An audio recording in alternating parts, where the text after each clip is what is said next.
Salut à tous, vous êtes sur la Gazette de l'Abîme et pour ce nouvel épisode, j'ai le plaisir de vous proposer une conversation à bâton rompu avec Olivier Chambon. Conversation qui pourrait s'avérer, selon ses dires, être son interview ultime et qu'il ferait donc l'honneur d'accorder à la Gazette de l'Abîme. Alors Olivier Chambon, que l'on ne présente plus dans les communautés psychédéliques, eh bien c'est un psychiatre, un auteur, un conférencier autour des sujets qui lui tiennent à cœur. L'expérience psychédélique, bien sûr, mais également l'expérience de conscience élargie au sens général du terme, par l'EMDR, par l'hypnose, par l'expérience de mort imminente, bref, par tout un panel de sujets qu'il a travaillé, qu'il a expérimenté parfois, et qui l'amène à réfléchir à ni plus ni moins que la structure de la conscience humaine. Le tout au moyen d'un modèle que l'on appelle le post-matérialisme, c'est-à-dire un modèle qui fait de la conscience, de l'esprit, la source initiale de tout ce qui compose l'univers. À l'inverse de modèles plus matérialistes qui ont plutôt tendance à considérer cette même conscience comme un sous-produit de la matière. Alors, je sais bien que c'est un sujet qui pourra peut-être sembler très spécifique à la plupart des gens. Je me doute bien que la plupart des gens se contrecarrent littéralement de ce genre de questionnement métaphysique, mais moi j'aimerais quand même vous dire un truc. Je crois qu'on a tendance à oublier que la manière dont on se représente le monde, eh bien, elle a une incidence fondamentale sur la manière avec laquelle on interagit avec lui. Notre société s'est construite autour de paradigmes qui font sa spécificité et qui la différencient dans des proportions significatives d'autres organisations sociales qui ont existé avant elle. Alors, je trouve que, au regard des innombrables défis auxquels l'humanité semble devoir faire face, eh bien on se doit, dans une certaine mesure au moins, de réfléchir à ces questions, tant elles peuvent s'avérer déterminantes, non seulement pour notre condition présente, mais également et surtout pour notre condition à venir. Et c'est une des raisons pour lesquelles je suis très heureux de recueillir les propos de Olivier Chambon, en espérant qu'il participe à un éveil de la curiosité du plus grand nombre autour des sujets qu'il expose. Et puis voilà. Avant de passer aux hostilités les amis, je vous le rappelle, si vous appréciez le travail de la Gazette de l'Abîme, eh bien n'hésitez pas à liker, à partager, à commenter notre contenu de façon à le faire émerger de l'océan algorithmique dans lequel parfois on a un peu tendance à surnager. Et puis sachez aussi que notre Tipeee évolue. Désormais, on propose à tous nos contributeurs mensuels une newsletter bimensuelle, mais aussi un accès à notre Discord privé, mais aussi à des conférences vidéo privées, à des sessions d'échange et de discussion privées, et puis aussi un accès à toutes nos nouvelles vidéos en avant-première. Et puis dans le futur, on l'espère, à des rencontres dans la vraie vie. Pour rejoindre ce Tipeee, il vous en coûtera la somme exubérante de 3, 5 ou 10 euros par mois, soit le prix de 1, 2 ou 3 cafés, selon que vous habitiez à Roubaix ou à Sèvres-Babylone, quoi. On espère vous y voir nombreux, de façon à faire grandir cette communauté autour des valeurs qui sont importantes pour nous. Et puis voilà, sans transition, la Gazette de l'Abîme, Olivier Chambon, la conscience, le post-matérialisme, tout de suite.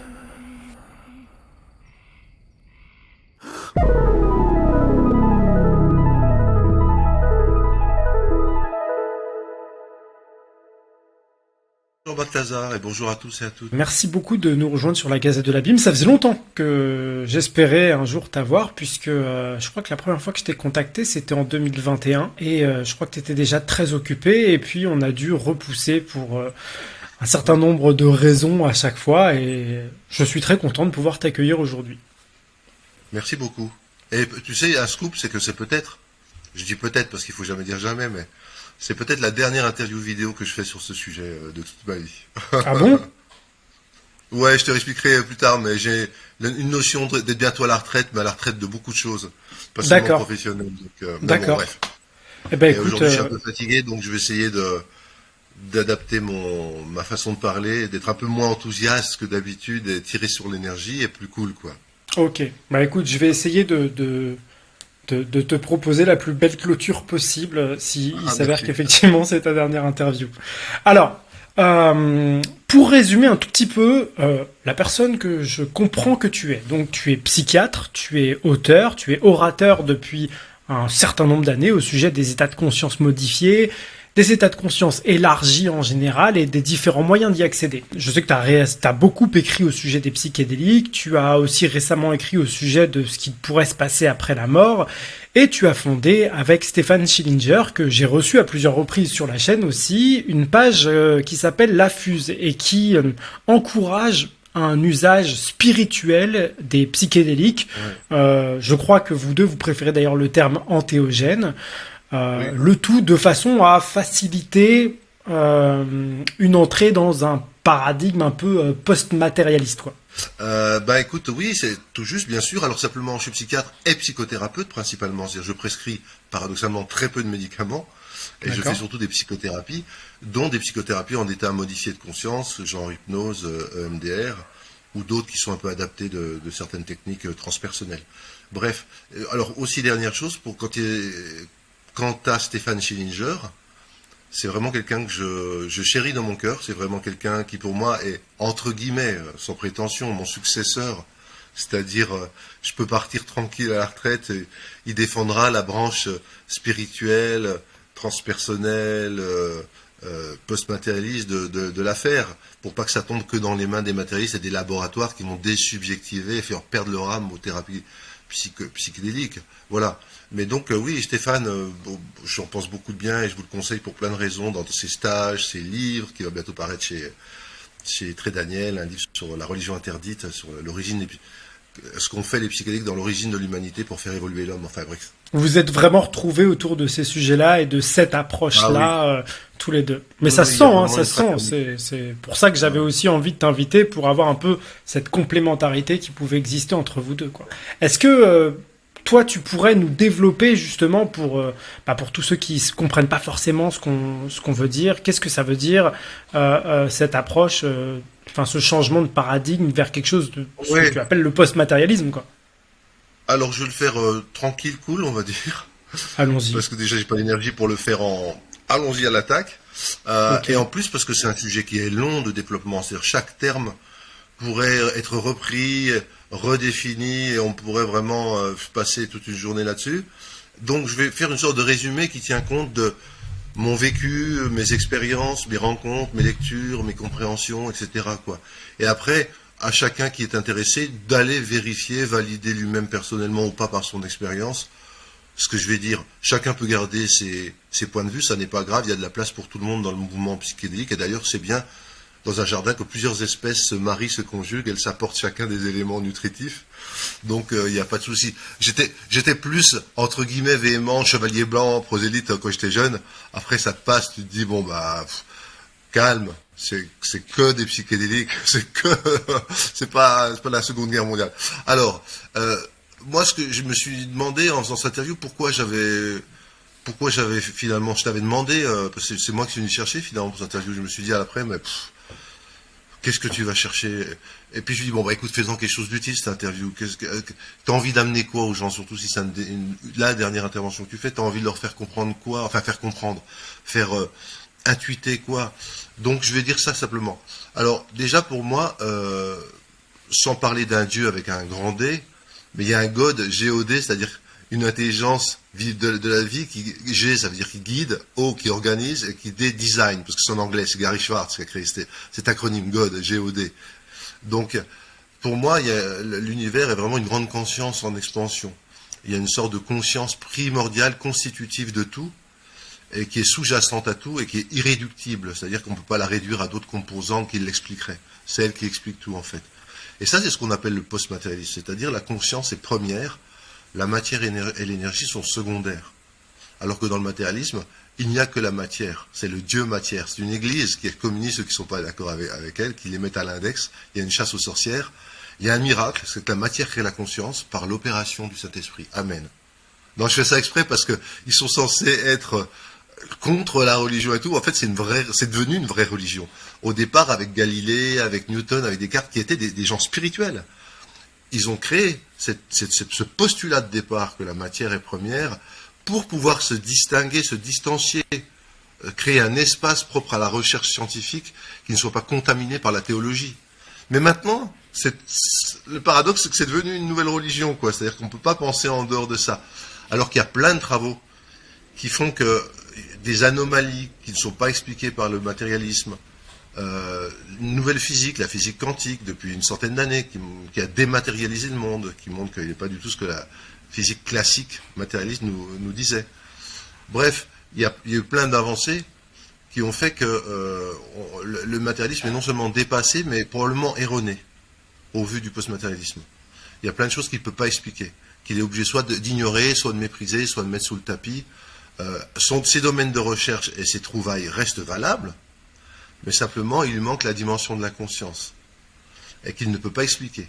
Il y a le fameux hard problème de la conscience, comme dit David Chalmers, là, l'épistémologue australien, qui dit à aucun moment il y a de la qualité dans la matière, à aucun moment il y a de la subjectivité dans la matière, et il n'y a aucun moment où elle pourrait légitimement émerger comme ça. Parce que le terme d'émergence, c'est-à-dire qu'à partir d'une certaine complexité de la matière, il y aurait de la conscience qui jaillirait, ça n'est qu'un mot creux pour cacher une ignorance. Mais c'est pas un phénomène qu'on a montré, démontré et qu'on peut expliquer. Donc bref, je reviens un peu en arrière. Moi qui voulais simplifier, je suis déjà dans le complexe. Ça va. En tout cas, pour le public auquel on s'adresse, je pense que c'est des choses qui sont entendables. Bon, disons bon. En tout cas, on est tous des petites consciences individuelles avec un petit c minuscule, conscience, issues d'un grand champ de conscience primordiale. On est des différenciations, des dissociations, cette grande conscience. On en sort, on vit une vie plus dans la matière, enchâssée dans la matière, puis on y retourne plus ou moins se fondre à cette grande conscience. Ça, c'est le résultat, non pas seulement de l'Advaita Vedanta ou de réflexions philosophiques, genre Kastrup, Bernardo Kastrup, qui est un grand, ce qu'on appelle de l'idéalisme analytique, c'est-à-dire qu'il défend le fait que tout est dans la conscience. Et tout est un état de la conscience. Bref. Donc je reviens. Donc on est tous une dissociation de cette conscience, et on a gardé des liens avec cette grande conscience de départ. Et ces liens, on les sent quand notre conscience, au lieu d'être locale, restreinte, soumise aux contraintes de l'espace-temps, s'en libère de ces contraintes et se réunit à la source originelle de la conscience et reprend les qualités de la grande conscience originelle. Donc, on est donc séparés en partie par la matière et notamment par la matière du cerveau. C'est-à-dire notre petite conscience est enchâssée dans les contraintes organiques du cerveau et séparée de la grande conscience dont elle est issue. Or, voilà, pour résumer, qu'est-ce qui se passe? C'est que le cerveau agit donc comme un filtre qui limite l'accès à la grande conscience, de manière à ce qu'on puisse vivre dans la petite conscience qui est nécessaire à la vie terrestre, parce que si on était en permanence en état très élargi de conscience, en fusion avec la source, il ne faudrait pas qu'on soit descendu sur Terre pour faire une incarnation particulière. On ne pourrait pas, on serait complètement submergé par l'ensemble des données qui nous parviendraient. Donc il y a ce filtre, Aldous Huxley en a beaucoup parlé. La valve de réduction. Voilà, la valve de réduction. Henry James en avait parlé. Henri Bergson, le philosophe, en parlait. Enfin, un certain nombre de gens sérieux, on va dire. Voilà le cerveau comme une valve de réduction. Donc ça veut dire que ce n'est pas le cerveau, dans l'optique post-matérialiste, qui crée la conscience. Le cerveau est, dit-on, un récepteur, transducteur et filtre pour la conscience. Récepteur parce que c'est vrai qu'il capte certains champs de conscience, en dehors même de notre petite conscience, il les capte pour qu'ils viennent influencer notre petite conscience et s'y mêler et apporter de la vie, VIE, c'est-à-dire vibration, information, énergie. Mais en partie aussi, il empêche ce contact plein et entier avec la grande conscience. Or, les différentes méthodes spirituelles, pas forcément avec un impact biologique au départ, ou bien les psychédéliques, qui là ont un effet plus biologique aussi au départ, diminuent la filtration, augmentent la sensibilité du poste de radio, entre guillemets, je vais expliquer ça, qu'est le cerveau, pour qu'il capte de nouvelles bandes passantes, de nouvelles émissions, de nouveaux programmes, qui sont ces fameux champs de la grande conscience duquel on est séparé habituellement. Donc les psychédéliques, qu'est-ce qu'ils font? C'est comme si, dans un poste de radio qui capte certains programmes, comme le cerveau capte certains champs de la conscience, tu augmentais la sensibilité des transistors, tu déployais une antenne. Donc, c'est pas le cerveau qui crée les programmes qui captent mieux. Par contre, c'est le cerveau qui les capte mieux. Donc, c'est important à savoir, parce que tous les phénomènes de conscience qu'on va observer avec les psychédéliques, et c'est les principaux phénomènes qu'on observe intéressants, c'est des phénomènes de conscience, c'est-à-dire plus de capacité de mindfulness, de distanciation par rapport à ses émotions, d'absence de jugement ou de réaction immédiate vis-à-vis de ses pensées, de ses émotions, etc. des vécus transpersonnels. On voit d'autres domaines d'existence, des esprits, ou bien des vécus de parapsychologie, ou bien des vécus d'expériences mystiques. Tout ce qu'on vit avec les psychédéliques, c'est pas quelque chose qui est créé par les psychédéliques, de même que le cerveau ne crée pas la conscience. Simplement, c'est facilité. C'est-à-dire que les psychédéliques, c'est comme si c'était des clés qui ouvrent des portes, mais par contre, ce qui va se passer derrière la porte et avec qui, ça, c'est pas le psychédélique qui va le créer. On prend aussi souvent l'image du microscope ou du télescope, c'est pas le microscope qui crée la vie inframicroscopique qu'on peut voir, et c'est pas le télescope qui crée les étoiles, mais il permet de les voir. Donc les psychédéliques permettent de dévoiler, on dit éclaircir la conscience, dévoiler la conscience, élargir la conscience, mais ils ne créent pas les contenus de la conscience que l'on observe. C'est important parce que sinon on peut avoir une lecture très hallucinatoire de ce qui se passe sous psychédélique. On pourrait dire, ah bah oui, c'est des distorsions biologiques qui font que les cellules nerveuses déchargent de manière erratique et pathologique et créent des hallucinations. Donc c'est pas étonnant qu'on voit des éléphants roses, alors qu'on n'en voit pas des éléphants roses aussi en passant. Avec les peut-être, ça peut arriver une fois de temps en temps. Voilà, peut-être. Alors bon, ça c'est l'homme qui a vu l'homme qui a vu l'os. Donc c'est important cette notion que dans un premier temps, les psychédéliques ou les méthodes qui ralentissent, qui calment l'esprit, qui stabilisent et focalisent l'attention et l'intention, eh bien, font que notre petite conscience devient moins filtrée et la grande conscience aussi. Elles se rejoignent, elles se connectent et on a des phénomènes psychédéliques qui apparaissent. Donc c'est important de savoir ça et c'est important parce que dans un premier temps, tu sais, il y a les gens parlent beaucoup du réseau mode par défaut de Carl-Harris qui avait été découvert par Carl-Harris, enfin pas découvert mais utilisé dans le champ des psychédéliques par Carl-Harris. Carl-Harris d'ailleurs en 2012 avait fait un article qui montrait que moins le cerveau consommait d'oxygène et moins il était perfusé, c'est-à-dire plus il était ralenti par les psychédéliques, plus il y avait des phénomènes de transcendance. C'est-à-dire que le fameux réseau de mode par défaut, quand il est mis au repos, il met aussi au repos un certain nombre de phénomènes. Et donc c'est bien le filtre, quand il diminue de fonctionnement, qui permet les phénomènes de transcendance.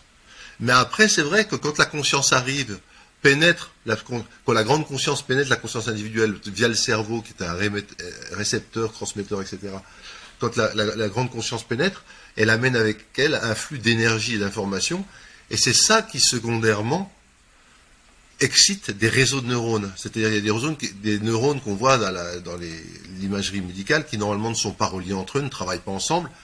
Et avec les psychédéliques, à un moment donné, ils se connectent et ils travaillent intensément ensemble. Il y a des fameux diagrammes où on voit des cercles qui relient, des lignes qui relient des zones du cerveau. Oui, mais qui ont l'air d'ailleurs de dessiner une image beaucoup plus complète, d'une interaction beaucoup plus complète, là où normalement, à l'état ordinaire de conscience, on voit des espèces d'énormes autoroutes en fait, et qui se font au détriment de tout un autre champ d'interaction qui soudainement a lieu sous l'influence des psychédéliques, quoi. Tout à fait. Mais alors justement, c'est pas une influence directe. C'est pas une influence biologique. C'est justement parce qu'il y a des flots de conscience qui arrivent avec leur information et leur énergie, qui vont mobiliser les neurones et les mettre en réseau. Parce que souvent, les matérialistes, eux, disent, quand il y a une activité cognitive, on voit qu'en même temps, il y a une activité neuronale à l'imagerie. Donc, ils disent, c'est l'activité neuronale qui crée le phénomène cognitif. Les post-matérialistes disent l'inverse. C'est quand la conscience fait une opération, elle se sert du cerveau, puisque c'est un peu le poste de radio. C'est pas le poste de radio qui crée les programmes, c'est les programmes qui utilisent le poste de radio pour être diffusés. Donc, quand la conscience arrive, oui, elle mobilise les neurones, et c'est pour ça qu'on voit qu'ils s'allument, qu'ils sont stimulés. Mais c'est pas l'inverse. Et deuxième chose, souvent dans le modèle matérialiste, ils disent, voilà, les psychédéliques arrivent, ils mettent au repos le réseau par défaut, donc il y a une désinhibition corticale du néocortex, il y a plein de cellules donc, qui se mettent à travailler en efflorescence, en surstimulation, etc. Et en fait, après, les changements, c'est une sorte de reset, R-E-S-E-T, c'est-à-dire comme tu appuies sur un bouton pour tout remettre à zéro. Carl-Harris, il prend l'image de la boule de neige qu'on retourne, puis ensuite on la remet, puis ça retombe. Il y en a d'autres qui voient un peu une sorte d'électrochoc chimique anthropisant. C'est-à-dire ça introduit beaucoup de désordre, mais c'est grâce à ce désordre, à l'intérieur des ordres, qu'on va se refaire quelque chose avec de l'ordre. Oui, mais il vient d'où cet ordre? Si tu sais pas qu'il y a des flots de conscience qui pénètrent la conscience individuelle pour aller justement utiliser les réseaux de neurones, mais aussi les mettre dans un nouvel ordre, l'ordre vient pas de nulle part. Quand tu veux plier des chemises, tu les jettes pas tout en l'air en disant elles vont retomber pliées, c'est sûr. Non, s'il y a personne qui s'en occupe, elles vont pas retomber pliées. Alors peut-être si tu fais ça un milliard de fois, le hasard va faire que elles vont retomber pliées. Mais enfin bon, tu peux attendre. À mon avis, il vaut mieux le faire par quelqu'un ou le faire toi-même. Donc, qu'est-ce qui est derrière et qui va remettre de nouvelles structures de signification, des nouvelles compréhensions, des nouvelles significations, etc. Eh ben, c'est la conscience. Parce que la conscience, elle, a ce qu'on appelle des capacités de négantropie, c'est-à-dire de remise d'ordre et d'information dans les systèmes. Elle a des capacités, je disais, de vie, VIE, vibration, information, énergie. Elle a des capacités probiotiques, anti-inflammatoires, stimulantes de l'immunité, neurogénésisantes, enfin anti-neurodégénératives, voire même anticancéreuses. Il y a certaines études avec les psychédéliques qui montrent qu'ils ont des capacités de guérison au niveau tissulaire. Enfin bref. Donc la conscience, au contraire, elle amène la vie et l'organisation, et elle mobilise le cerveau. Donc c'est important parce que les gens, sinon, ils partent sur un mauvais modèle, si tu veux. C'est pour ça que je voulais en parler aujourd'hui. C'est qu'ils croient que, finalement, les psychédéliques vont agir sur le cerveau directement, et ensuite, parce qu'ils agissent sur le cerveau, ils vont désinhiber le néocortex, qui va s'assembler tout seul, dans un tout nouveau et signifiant, qui va résoudre tous les problèmes, va donner de nouvelles insights, de nouvelles compréhensions aux gens, etc. Alors que non, l'information, elle va pas venir du néant, elle va pas venir du chaos. Si c'était juste de la désinhibition corticale, c'est-à-dire le fait que le réseau mode par défaut travaille moins, il inhibe moins le néocortex, donc le néocortex se met en réseau et travaille ensemble, etc. Si c'était juste ça, on aurait juste une activité plus intense et désordonnée qui donnerait lieu à des phénomènes chaotiques, confus ou incohérents. Or, c'est le contraire qui se passe. Alors, on va dire, mais qu'est-ce qui nous prouve que c'est pas le cerveau qui crée la conscience? Il y a beaucoup d'études. Et c'est ça que le postmatérialisme aussi utilise, et ces études-là, c'est les études sur ce qu'on appelle les expériences périmortelles, notamment les expériences de mort imminente.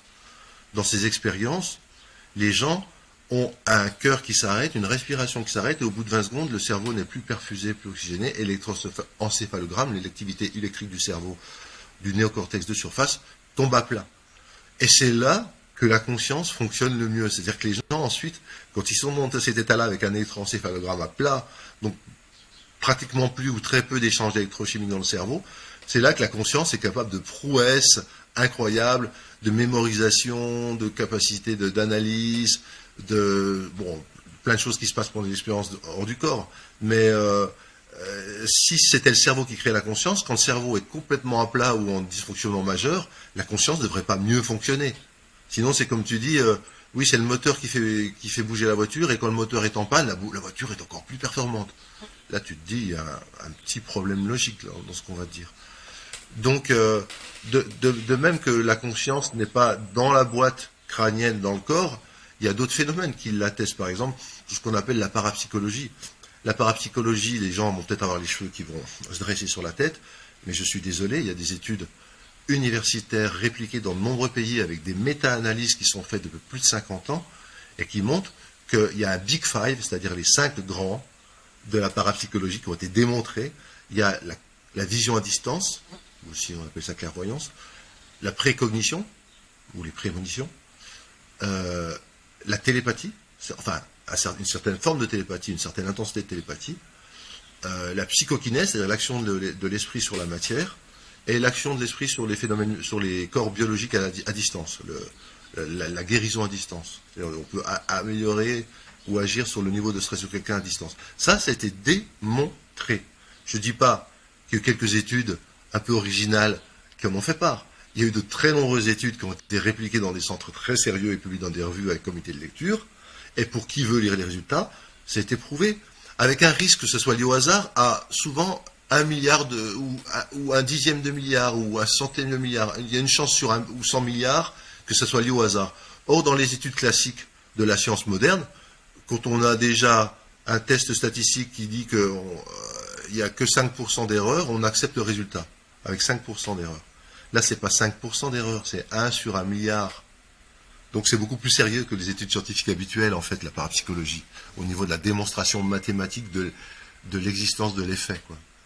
Donc ça fait partie des phénomènes qui disent, oui, la conscience n'est pas forcément localisée dans le cerveau et dans le corps, elle n'a pas forcément à passer toujours par les organes des sens, et elle peut agir à distance sur la matière. Parce que ça fait partie des modèles philosophiques qui sont utilisés dans le postmatérialisme. Il y en a plusieurs, il y a le panpsychisme, par exemple le livre que j'ai fait avec Emmanuel Ransford, qui dit qu'il y a de la conscience dans la matière, jusque dans les particules subatomiques, il y a des gouttelettes de protoconscience qui peuvent s'agréger ensuite avec les molécules, les cellules, puis les organes, etc., pour donner les plus grands ensembles de conscience, qui résolvent le problème du binding, c'est-à-dire de la liaison entre eux, de tous ces centres de conscience. S'il n'y avait pas un ligand qui est fait par l'enchevêtrement quantique de toutes ces consciences, eh bien il y aurait des consciences de partout, une conscience dans le foie, une conscience dans le rein, une conscience, et on serait complètement paumé là avec. Donc le binding, ça veut dire ça, ce qui lie, c'est que les consciences s'unissent entre elles. Bref. Donc ça, c'est le panpsychisme. Il y a de la conscience dans la matière. Mais ensuite, tu as ce qu'on appelle l'idéalisme, qui dit la matière est dans la conscience. La matière est un état particulier de la conscience, un état focalisé, localisé, contraint de la conscience, ralenti, d'autres vont dire sous-lumineux, d'autres, enfin, peu importe. Mais là, on est donc dans ce qu'on appelle l'idéalisme, qui dit que donc la conscience est première. Hein. Il y a une autre forme qui reprend ce que disait Spinoza, avec la fameuse substance avec un S majuscule, et les attributs de la substance, qui sont la conscience ou la pensée et la matière. C'est ce qu'on appelle le monisme neutre, ou monisme à double aspect. C'est quoi? C'est que phénoménologiquement, on est dans le dualisme. Il y a apparemment un corps, une matière, puis une pensée, une conscience. Mais ontologiquement, on est dans l'idéalisme moniste. C'est-à-dire qu'en fait, ces deux choses, ces deux attributs de la substance viennent d'une troisième composante qui est sous-jacente. Il y a une substance de base, alors appelons-la comme on veut, hein. Alors là c'est difficile à appeler, mais bon, à part la substance de Spinoza, il n'y a pas beaucoup d'équivalent. En tout cas, qui est à l'origine commune de la matière et de la conscience. C'est pour ça d'ailleurs qu'elles sont autant intriquées. Si tu lis Jung et Pauli et les synchronicités, tu vois que à partir d'une même intention ou d'un même mouvement, d'une même stimulation de la substance de base, naissent dans la matière et dans la pensée des choses qui sont liées parce qu'elles appartiennent, elles viennent de la même source, de la même origine, de la même intention, de la substance primordiale. Ça, c'est le monisme neutre à double aspect. Bon, peu importe. Mais pour te dire, c'est qu'il y a des philosophes, et vraiment, je recommande aux gens, s'ils veulent lire des philosophes sérieux dans ce domaine-là, qui démontrent que le matérialisme est passé quand même, dépassé en tout cas, et que le postmatérialisme est comme l'option philosophique maintenant la plus sérieuse. Il faut vraiment lire les travaux, pour l'instant en anglais, mais qui sont en train d'être traduits en français, de Bernardo Kastrup, K-A-S-T-R-U-P. C'est vraiment une tête pensante de ce mouvement, mais aussi, on peut aussi parler de Michel Bitbol, B-I-T-B-O-L, qui est un Français, lui, qui est responsable des archives Husserl à l'INSERM, donc c'est vraiment une tête aussi, et qui parle très bien de ce mouvement idéaliste, moniste. Puis il y en a plein d'autres, hein. Il y a tous les scientifiques qui maintenant ont créé le manifeste post-matérialiste, avec en tête de file Mario Beauregard, qui a beaucoup écrit sur les pouvoirs de la conscience, hein, aussi. Enfin bref, vient s'ajouter à ça dans les arguments qu'on pourrait donner pour dire que la conscience est première, c'est que souvent les matérialistes présentent donc la matière du cerveau comme à l'origine de la conscience, et le cerveau créerait tous les phénomènes.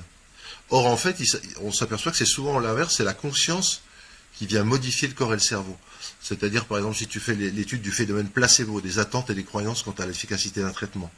Tu as des effets placebo, mais tu as même des chirurgies placebo. Tu fais semblant d'intervenir, la personne guérit, et il y a peu de chirurgie réelle.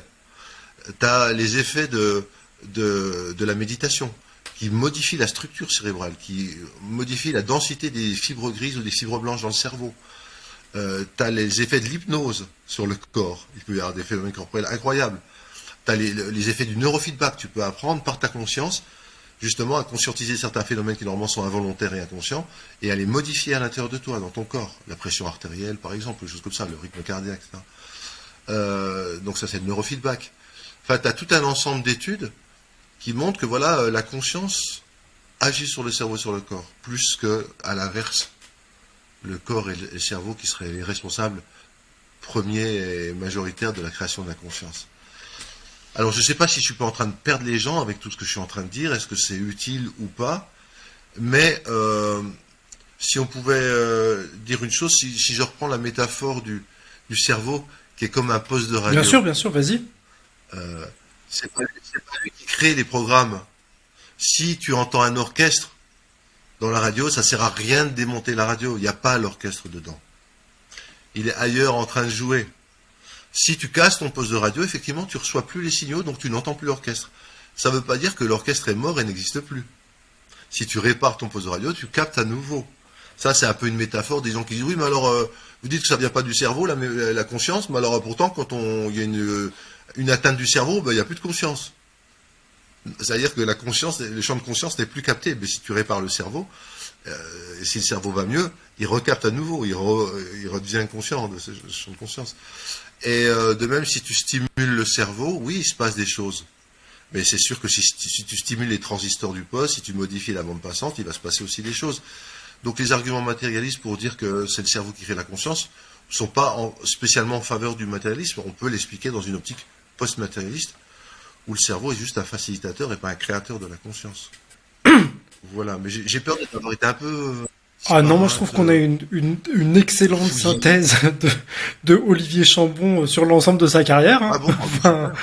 il me semble. Non, enfin je sais Waouh. pas, après je ne connais pas toute ta carrière évidemment, mais je trouve que des quelques livres de toi que j'ai pu lire et puis des nombreuses interviews et des nombreuses interventions que j'ai pu voir de toi, effectivement je sens tout un fil conducteur depuis la découverte de ces états de conscience par différentes techniques jusqu'à un aboutissement d'une compréhension globale de ce qu'est la conscience, quoi. Autant qu'on peut l'approcher, en tout cas. Comment est-ce que tes confrères, par exemple, de la psychiatrie reçoivent ce genre de perception, ce genre de compréhension en France en 2022, par exemple? Alors c'est très drôle parce que si tu veux, le champ de la psychiatrie, comme le champ de toutes les spécialités médicales, est encore très cloisonné. Il y a vraiment des revues spécifiques, des œillères qui sont faites que vraiment les nouveautés ne pénètrent pas ce champ-là.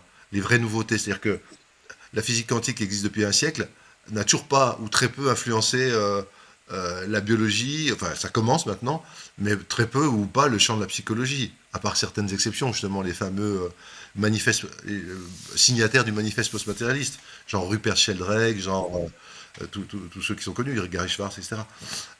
Donc les gens sont pas au courant simplement, ils continuent à lire à peu près les mêmes théories, les mêmes données, dans des revues qui sont parallèles par rapport à la vie. C'est-à-dire que j'ai très très peu de contact avec mes confrères. J'ai quelques confrères que je connais qui sont dans le même champ que moi, mais c'est vraiment les grandes exceptions. Pour l'instant, le champ de la psychiatrie n'est pas perméable à ça. Ça va le devenir sûrement. Est-ce que tu dirais pas que c'est parce que quelque part, c'est le genre de choses qu'il faut peut-être Ah expérimenter bah de bien sûr. façon absolument Ah, subjective ah, avant de pouvoir de pouvoir émettre quelque chose à ce sujet-là, parce que c'est moi, c'est ce que je veux dire quand moi je t'écoute sans être scientifique du tout, en fait, je me retrouve vraiment dans la description de ce que tu fais, de ce que tu fais de la conscience et de la manière dont les choses se déploient. Mais ça, je tout le à dois à fait. mes propres expériences de conscience altérée, si tu veux. Et est-ce que j'aurais pu entendre ces informations-là? Est-ce que j'aurais pu entendre Mhm. cette logique-là étant baignée dans un certain paradigme, Ouais, mais tu as tout à fait raison. enfin, si je les avais On est pas eus, dans je ce ne qu'on sais pas. appelle le paradigme de la caverne de Platon. C'est-à-dire ceux qui restent au fond de la caverne et qui regardent les ombres passer devant eux n'ont aucune idée réellement de ce qui se passe dans la réalité concrète, comme ceux qui sont sortis de la caverne et qui ont vu à la lumière la vraie réalité. Quand ils reviennent dans la caverne et qu'ils essayent de convaincre ceux qui sont restés au fond, ils ne veulent pas les croire. Des aveugles, tu peux pas les convaincre que les couleurs existent. Ils veulent vraiment pas faire l'hypothèse que bon bah c'est pas parce qu'eux les voient pas que ça n'existe pas. Et ben les gens qui n'ont pas fait les expériences de conscience élargie, s'ils disent ben non puisque j'ai jamais fait l'expérience ça n'existe pas, ben, qu'est-ce que tu veux leur dire? Oui, si tu fais pas les expériences, tu vas pas les connaître et tu vas pas les reconnaître et tu vas pas savoir que ça existe et tu vas pas faire de recherche sur elles ou en tout cas tu vas partir sur de mauvaises bases quant à la nature de la conscience si tu pars sur le fait que c'est créé par le cerveau. Donc c'est vrai que malheureusement on est encore conduit dans certains domaines par des aveugles qui disent puisque moi je vois pas, ça n'existe pas. Et vous, ce que vous voyez, c'est des hallucinations. C'est quand même grave que des aveugles disent à ceux qui voient que c'est eux qui ont des hallucinations, quoi. Oui, voilà. Et puis d'ailleurs, c'est sympa que tu reviennes sur ce terme-là parce que c'est vrai que moi, au cours même de mes rencontres, même au contact d'autres personnes qui s'intéressent à ces expériences-là, peu importe le chemin qu'on utilise pour les atteindre, Mhm. il y a souvent le terme hallucination qui vient. C'est hallucination, il y a Mhm. quelque chose de cassé là-dedans, il y a quelque chose de Mhm. pathologique dans le terme hallucination. Et même chez les personnes qui s'intéressent à ces expériences-là, mais pas Mhm. forcément par le biais psychédélique, hein, par le biais de la respiration holotropique, enfin bref, toutes les techniques qui existent, il y a toujours ce terme d'hallucination, ou d'hallu en fait, Oui, là où moi je parlerais de vision en fait, dans le sens où il y a toujours quelque tout à fait. chose Alors, qui semble juste. oui, oui, oui, oui. Alors, ça tombe bien parce que quand tu as un problème avec le moteur de ta voiture, tu emmènes ta voiture chez le boucher ou chez le garagiste? Pourquoi je dis ça? Parce que les gens qui me disent ouais, c'est des hallucinations, etc., je leur dis, vous êtes psychiatre, comme moi, vous avez passé 10 ans ou presque 15 ans de votre vie à étudier les thérapies comportementales et cognitives des patients psychotiques chroniques pour aller dans leur psyché, comprendre comment leur schéma conscient et inconscient structurait leur hallucination, leur délire, et puis les ramener à la réalité. Vous avez fait ça déjà? Enfin, vous connaissez bien la psychose, vous êtes sûr? Non, parce que moi, je suis psychiatre. Moi, j'ai travaillé mes 15 premières années de... J'ai écrit 3 livres sur les thérapies cognitives et comportementales et psychotiques. Donc, je suis censé mieux savoir que vous, ceux qui disent que c'est des hallucinations, ce que c'est qu'une hallucination, un délire, une illusion, de la mythomanie, des hallucinations hypnopompiques, hypnagogiques, de la rêverie diurne, nocturne, etc. Je suis censé mieux savoir que vous, les gars. Donc, quand vous voulez savoir que c'est une hallucination, au lieu de le dire tout seul de votre côté alors que vous n'êtes pas psychiatre, demandez au spécialiste. Donc, quand vous voulez faire réparer votre moteur, au lieu d'aller l'amener chez le boucher parce que peut-être qu'il fait moins cher, mais bon, à mon avis, il est moins compétent, amenez chez un garagiste. Si possible, de la marque de votre voiture. Non, mais je ne veux Bien pas sûr. faire prétentieux. Je suis exprès provoquant. C'est pour dire les choses comment. Ouais, faire un peu réfléchir, quoi. Parce que c'est vrai que les gens, ils connaissent pas, ils savent pas. Toi, tu sais, moi, je sais. Parce qu'on l'a vécu, pas parce qu'on est plus intelligent que les autres, pas parce qu'on a une. Moi, j'appartiens à aucune église, aucune secte, jamais, jamais, quoi. Je suis pas Moi non plus, affilié à je quoi que ce soit. précise. Voilà, bon, bah, tant mieux. Enfin, comme ça, au moins, on est clean. Et, mais on a vécu quelque chose, et ça, c'est une chose typique, c'est ce qu'on appelle le caractère noétique de l'expérience. C'est-à-dire que tous les gens qui vivent un état élargi de la conscience, très élargi de la conscience, comme les expériences de mort imminente, ou certaines expériences mystiques liées ou non à des psychédéliques ou des pratiques spirituelles, ils vont tous te dire waouh, c'est beaucoup plus fort comme sensation de réalité que ce que je vis dans la vie quotidienne. Dans la vie quotidienne, c'est une sorte de rêverie, c'est une sorte de sous-réalité sous-lumineuse. C'est beaucoup moins intense, c'est beaucoup moins vivant, c'est beaucoup moins prenant que ce que et moins intelligent, beau et harmonieux que ce que j'ai vécu là. Ça, oui, je sais que c'est plus vrai que ce que je vis habituellement. Là, oui, c'est ce qu'on appelle l'éveil. Je me suis réveillé. L'éveil, ça veut dire ça, c'est qu'on se réveille. Ça veut pas dire qu'on s'endort dans des rêveries, l'éveil, par définition. Bien sûr. On sait que ce qu'on a vécu, c'est pas une affabulation.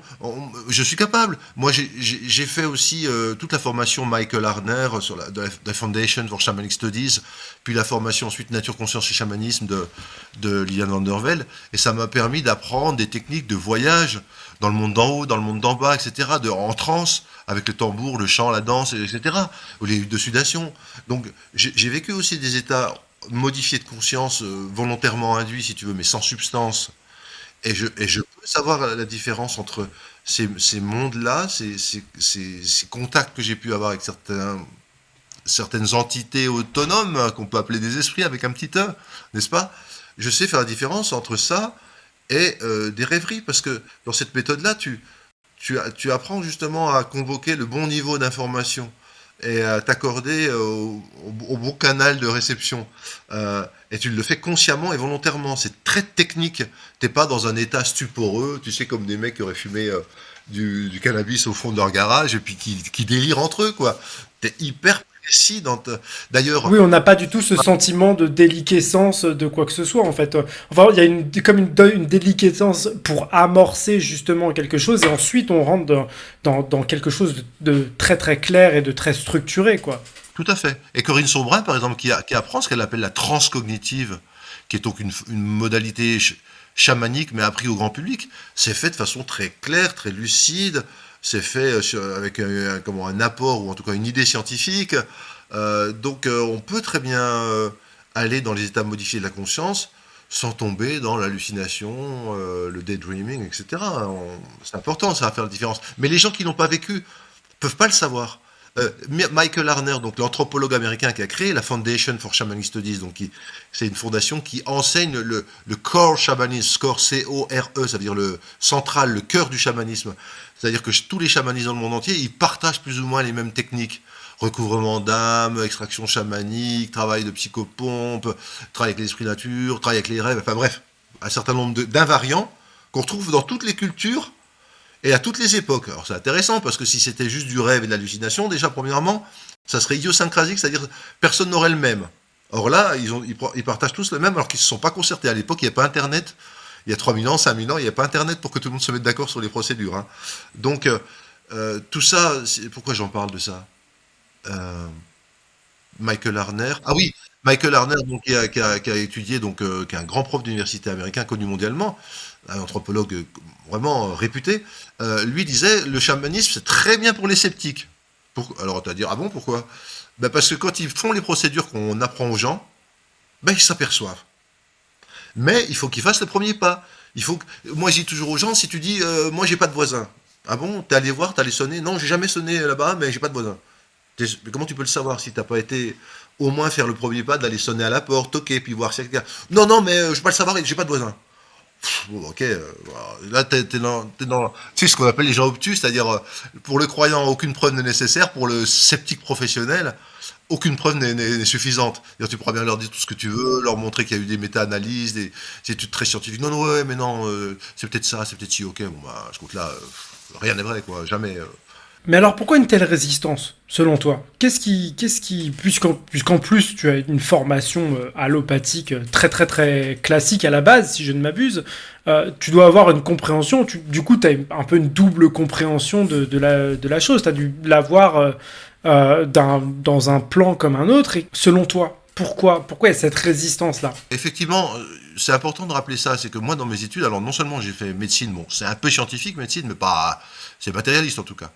Mais j'ai fait aussi des formations et des études publiées dans des revues avec comité de lecture sur des travaux de psychométrie, c'est-à-dire études de validation des échelles de mesure de la psychopathologie, des travaux en nosographie, c'est-à-dire sur les classifications des maladies mentales. J'ai eu un contrat normalisé d'études pilotes INSERM pour travailler sur la qualité de vie subjective des patients psychotiques chroniques subissant, entre guillemets, des programmes de réhabilitation sociale.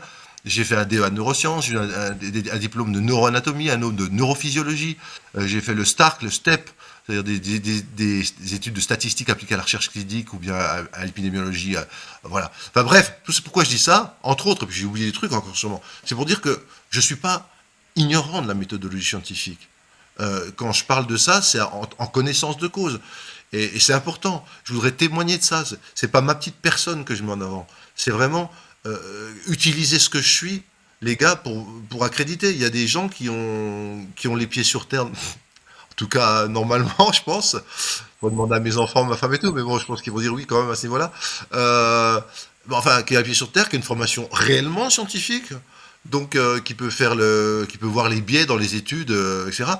Alors, moi, pourquoi c'est comme ça? Je réponds à ta question. Je pense vraiment, et je l'ai dit tout à l'heure, qu'il y a une grande peur que la religion, ou une théocratie, ou l'obscurantisme, ou la naïveté, tu vois, des béquilles qui servent aux faibles, soient utilisées pour raconter de nouveau des histoires aux gens. C'est-à-dire que on s'est détaché de la religion, et ça c'était très bien à un moment donné, parce que sinon elle prenait tout le champ de la recherche, et si t'étais pas d'accord avec la religion, t'étais brûlé dans un bûcher. Bon, bon. Alors, je dirais une anecdote à ce propos-là, justement, brûlé dans un bûcher. Parce que maintenant, les matérialistes sont le même coup aux gens. C'est-à-dire qu'il y a Mario Bourgard, quand il est allé faire à Paris une conférence à la Société scientifique française, je ne sais plus laquelle c'est. Enfin bref, pendant 2 heures, il a parlé du post-matérialisme, donc de la conscience comme première, de la matière comme contingente à la conscience et non pas première, etc. Et à la fin de l'exposé, il y a un type, donc un scientifique qui est venu le trouver, il dit, vous savez, vous avez de la chance, parce que ça serait 2 siècles en arrière. on vous aurait mis au bûcher. Mais c'était pas amical. Il disait pas, oh, vous avez de la chance, monsieur, je suis bien content pour vous. C'était, tu devrais faire gaffe à ce que tu dis, mon gars. Et il a été menacé dans sa carrière à plusieurs reprises, Mario Beauregard, pour juste utiliser la méthode scientifique. Parce qu'il n'y a pas d'un côté la science matérialiste et de l'autre côté la religion. Il y a d'un côté la science matérialiste et de l'autre côté la science post-matérialiste. Je dirais même il n'y a qu'une science, enfin il y a une seule méthode scientifique, mais appliquée à des postulats différents. C'est tout. C'est juste une question de postulat de départ. Soit la conscience est première, et soit c'est la matière, puis point. Puis après tu fais tes études, tu utilises la méthode scientifique et tu regardes, tu comptes les points à la fin. Ben, compte les points à la fin, maintenant tu as de plus en plus de livres qui disent The End of Materialism, ou Why Materialism is Balloon, c'est-à-dire pourquoi le matérialisme c'est de la foutaise, entre guillemets. C'est pas moi qui dis, c'est Kastrup qui écrit ce titre-là. Et chez Charles Tart qui a dit The End of Materialism. Enfin, il y a plein de livres qui paraissent en disant voilà, les gars, on arrive au bout d'un modèle, on arrive au bout d'une expiration, on arrive à un tel déséquilibre entre ce que le modèle matérialiste veut expliquer et ce qu'il peut réellement expliquer. On arrive à tellement d'anomalies qu'il ne peut pas expliquer et qu'il essaie de balayer que c'est le moment du basculement de paradigme. C'est d'ailleurs en intégrant des anomalies, des choses inexpliquées qu'on fait changer les modèles scientifiques. C'est pas en les niant ou en les balayant sous le tapis. Donc il y a toujours eu comme ça des grandes révolutions scientifiques sont liées à ça, quoi, l'intégration de choses inexpliquées au départ par le modèle ancien. Et donc voilà, pour répondre à ta question, je sais pas, mais en tout cas pour moi c'est vraiment la peur du retour de la croyance, de l'intégrisme, et à juste titre d'ailleurs, hein, je pense, mais ça va trop loin. Ça va trop loin, parce que ça fait du coup, ça fait une église. Ça fait, comme je disais, le matérialisme, c'est-à-dire, C'est vrai que de l'extérieur, quand on voit quelqu'un qui a eu ce genre d'expérience, alors que soi-même on l'a pas eu, on peut être un peu surpris, quoi. On a vu beaucoup de... Moi, c'est quelque chose qui a vraiment été continu dans mon expérience psychédélique. Ah tiens, encore un nouveau messie, quoi.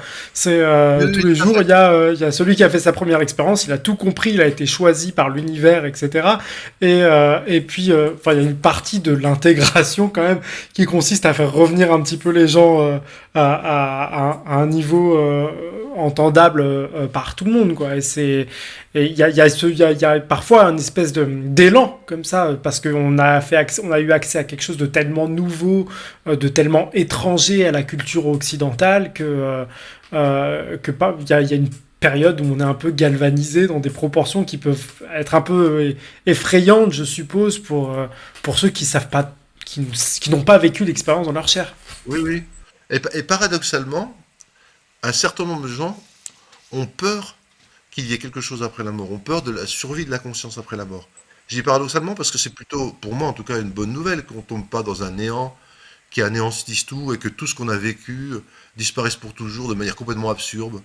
Ça veut dire que chaque être qui meurt, c'est une bibliothèque qui brûle, quoi. Il n'y a plus rien de lui. Puis, il participe plus à une grande bibliothèque, il y a des annales akashiques, etc. Enfin, il sert plus à rien, quoi. Et, euh, et je pense qu'il y a vraiment une peur aussi de certaines personnes qui se disent, oui, mais alors si jamais c'est vrai, si je me suis pas bien comporté, peut-être je serai puni, peut-être il y aura un enfer et tout, je veux pas en entendre parler, etc.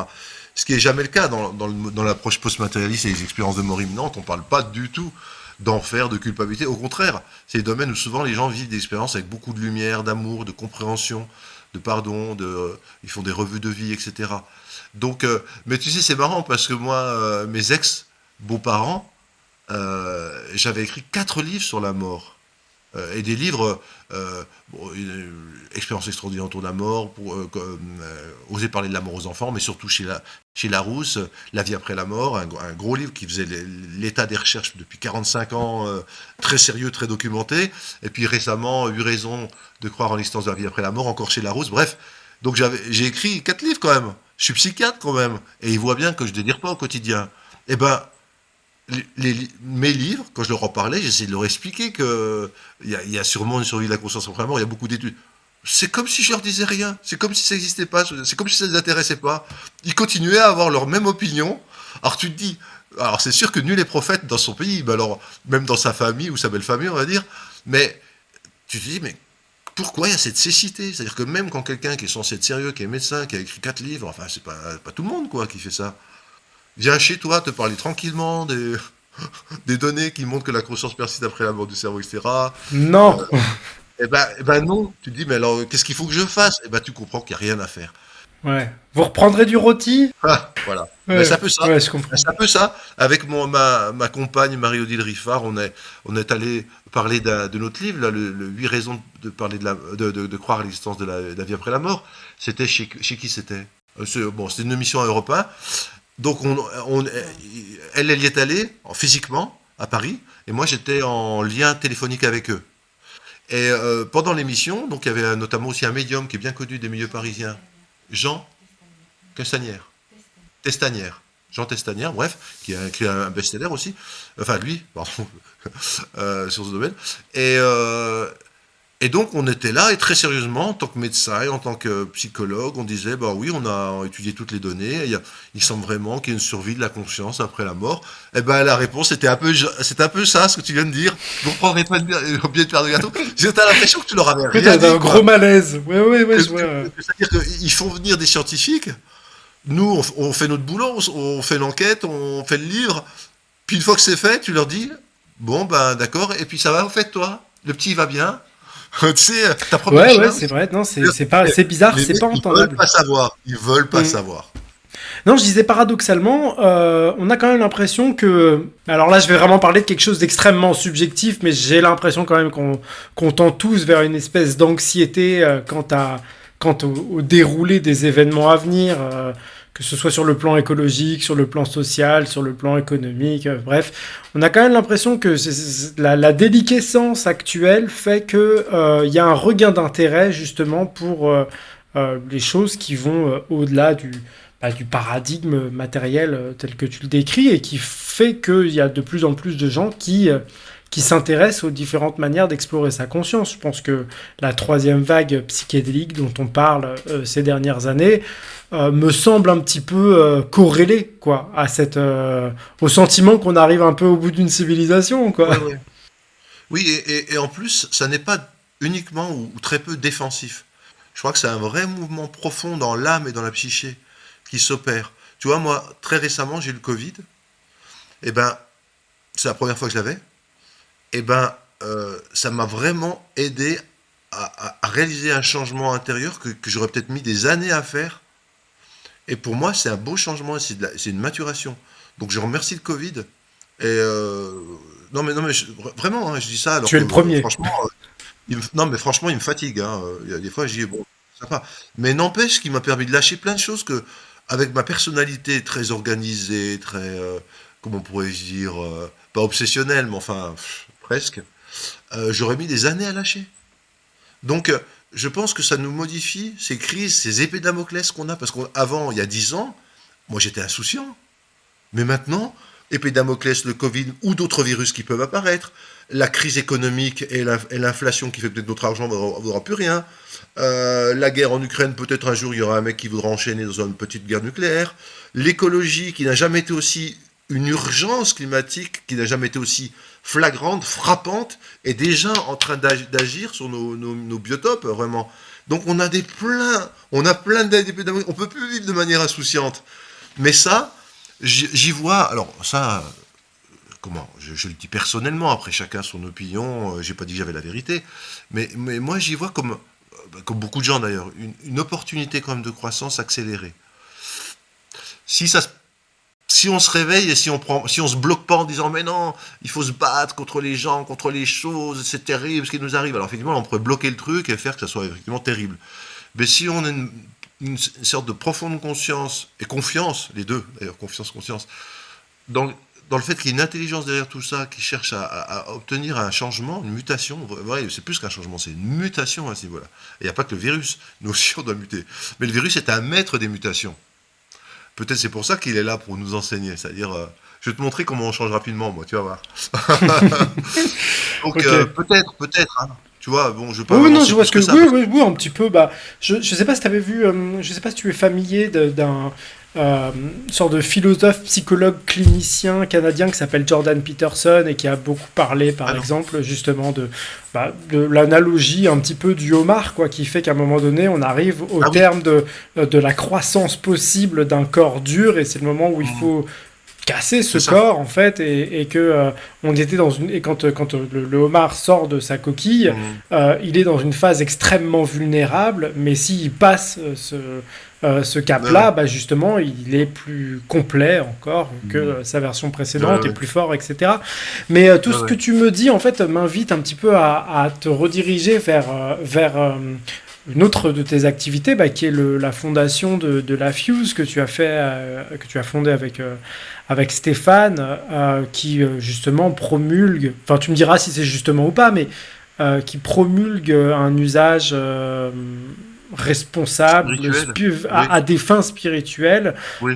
des antéogènes et probablement pour accompagner bah, comment dire, ces intuitions ou ces confirmations qu'on peut avoir sur Oui, oui. l'état du monde en général et le rapport que l'humanité entretient non seulement à son propre égard, mais à l'égard à l'égard de l'individu, à l'égard de la communauté, à l'égard du monde dans lequel il s'inscrit, etc. Donc là Oui, aussi, oui, est-ce bah, que j'ai d'accord. bon ou pas? Est-ce que ça va un petit peu dans Oui, ce oui, sens-là? oui, oui, tout à fait. Alors, l'AFU, c'est effectivement l'association francophone pour l'utilisation spirituelle des antéogènes. Et si on va aller sur la page Facebook, il faut écrire, faut pas mettre AFUS parce qu'on trouvera pas. Il faut mettre Association francophone, etc., etc. Bref. Et c'est vrai qu'on veut inviter à un renouveau de pratiques spirituelles qui peuvent se faire grâce et à travers ce qu'on appelle entre guillemets les sacrements antéogéniques, c'est-à-dire en fait les molécules elles-mêmes, mais qui sont de sacrées molécules ou des molécules sacrées. Et il y a plusieurs modèles possibles. Soit le modèle de centre, de jour, dans lequel les gens, des spécialistes de la théologie, de la spiritualité, des psychédéliques, etc., reçoivent des gens qui viennent pour du développement spirituel, c'est-à-dire qu'ils viennent une fois par mois ou une fois par trimestre, vivre une vraie séance, très bien encadrée spirituellement, de psychédéliques, et donc là, qui sont des antéogènes, donc façon centre de développement spirituel, soit recréer des écoles de mystère grec, c'est-à-dire que dans les écoles à mystère, avec les différents dieux, il n'y a pas que Éleusis avec Déméter et Perséphone, hein, il y a aussi Dionysos, il y a aussi Cybèle, il y a aussi euh, Isis, enfin, bon bref, il y a différentes écoles à mystère. Peut-être que tu peux simplement resituer ce que c'est un petit peu pour les personnes qui ne savent pas à quoi tu fais allusion. Oui, bah, les écoles à mystère grecques, c'était centré autour de certaines divinités grecques et les gens aboutissaient à une initiation. Ils allaient subir lors d'une nuit ou de plusieurs nuits, ça dépend des écoles à mystère, hein. Il y en a qui faisaient l'initiation d'une seule fois, d'autres en plusieurs fois. Mais ils traversaient, ça se passait de nuit très souvent, et ils traversaient tout un parcours dans lequel ils étaient initiés avec des mots-clés, avec des chants, avec une prise de substance, et notamment dans les mystères d'Éleusis, on soupçonne que c'était l'équivalent du LSD, c'était l'ergot de l'orge, alors que le LSD c'est l'ergot du seigle, champignon de moisissure, là c'est l'ergot de l'orge, parce que dans les champs d'Éleusis, qui est près à 40 km d'Athènes, il y a plein de champs d'orge, et on a retrouvé sur place des moisissures d'orge. Donc, et on sait qu'ils avaient, ils avaient inventé une façon d'extraire hydrauliquement avec l'eau, donc le LSD, enfin un LSD-like à partir de cet ergot du seigle, ergot de l'orge.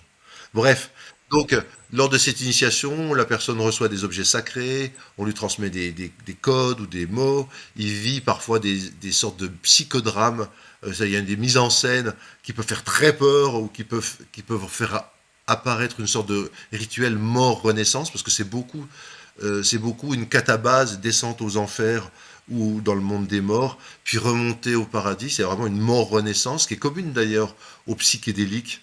Il y a beaucoup de rituels psychédéliques qui peuvent se faire avec ces notions de mort-renaissance.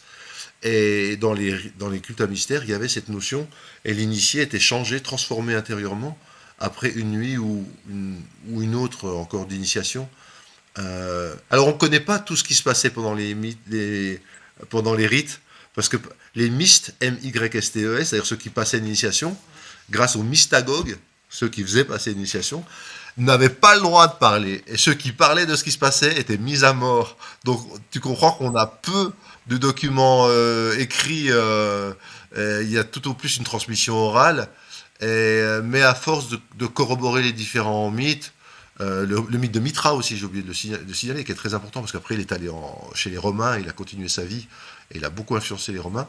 Euh, tous ces rites avaient quand même des éléments en commun liés justement à la fameuse catabase descente aux enfers, des mort-renaissance et à l'utilisation effectivement de substances, très probablement tous. Et de même que les paléochrétiens, c'est-à-dire les proto-chrétiens, des 2 premiers siècles après Jésus-Christ, quand ils se réunissaient dans des catacombes ou dans des maisons spéciales, c'est pas des églises à l'époque encore, eh ben ils consommaient probablement le corps et le sang du Christ qui étaient des psychédéliques. Là aussi, il y a tout un travail qui a été fait par Murarescu. Enfin, il y a plusieurs livres qui paraissent en ce moment, des livres d'historiens, ethnographes, etc., très sérieux, qui montrent qu'il y a des traces dans le bassin méditerranéen, en Grèce, en Italie, de substances psychédéliques qui étaient mélangées à des herbes, etc., et qui servaient à faire des initiations.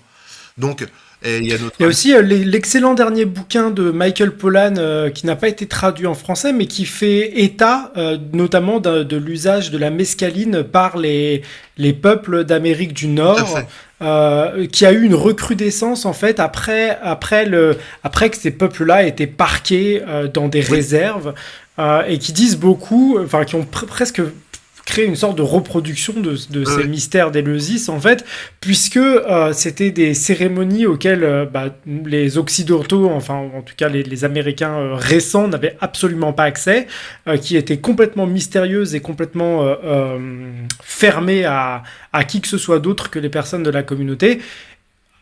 Et dont on sait que, enfin, il y a beaucoup de gens qui ont fait cette pratique-là qui disent que elle a énormément travaillé au maintien du tissu communautaire, enfin, des peuples nord-américains en fait. Bien sûr, bien sûr. De même que les églises de l'ayahuasca en Amérique du Nord, l'União do Vegetal, le Santo Daime, etc., qui ont protégé des communautés de la criminalité, de la prise de drogue, de certaines maladies liées à la surcharge alimentaire, etc. Enfin bref, il y a eu de toxicomanie, bien sûr. Alors ça, c'est la deuxième. On a reçu Claude Bauchet de Santo Daime sur la chaîne. Il y a quelques vidéos justement pour nous parler du Santo Daime et d'ailleurs accessoirement des problèmes qu'il rencontrait en France Oui, voilà. à ce sujet-là. Mais d'accord. Donc ça, c'est la deuxième forme, hein. C'est la deuxième forme, tu sais, par rapport à... J'ai parlé des cultes à mystère grecs et des néo-cultes à mystère grecs qu'on pourrait refaire, des initiations pour les adolescents ou pour les pour les hommes, pour les gens plus âgés.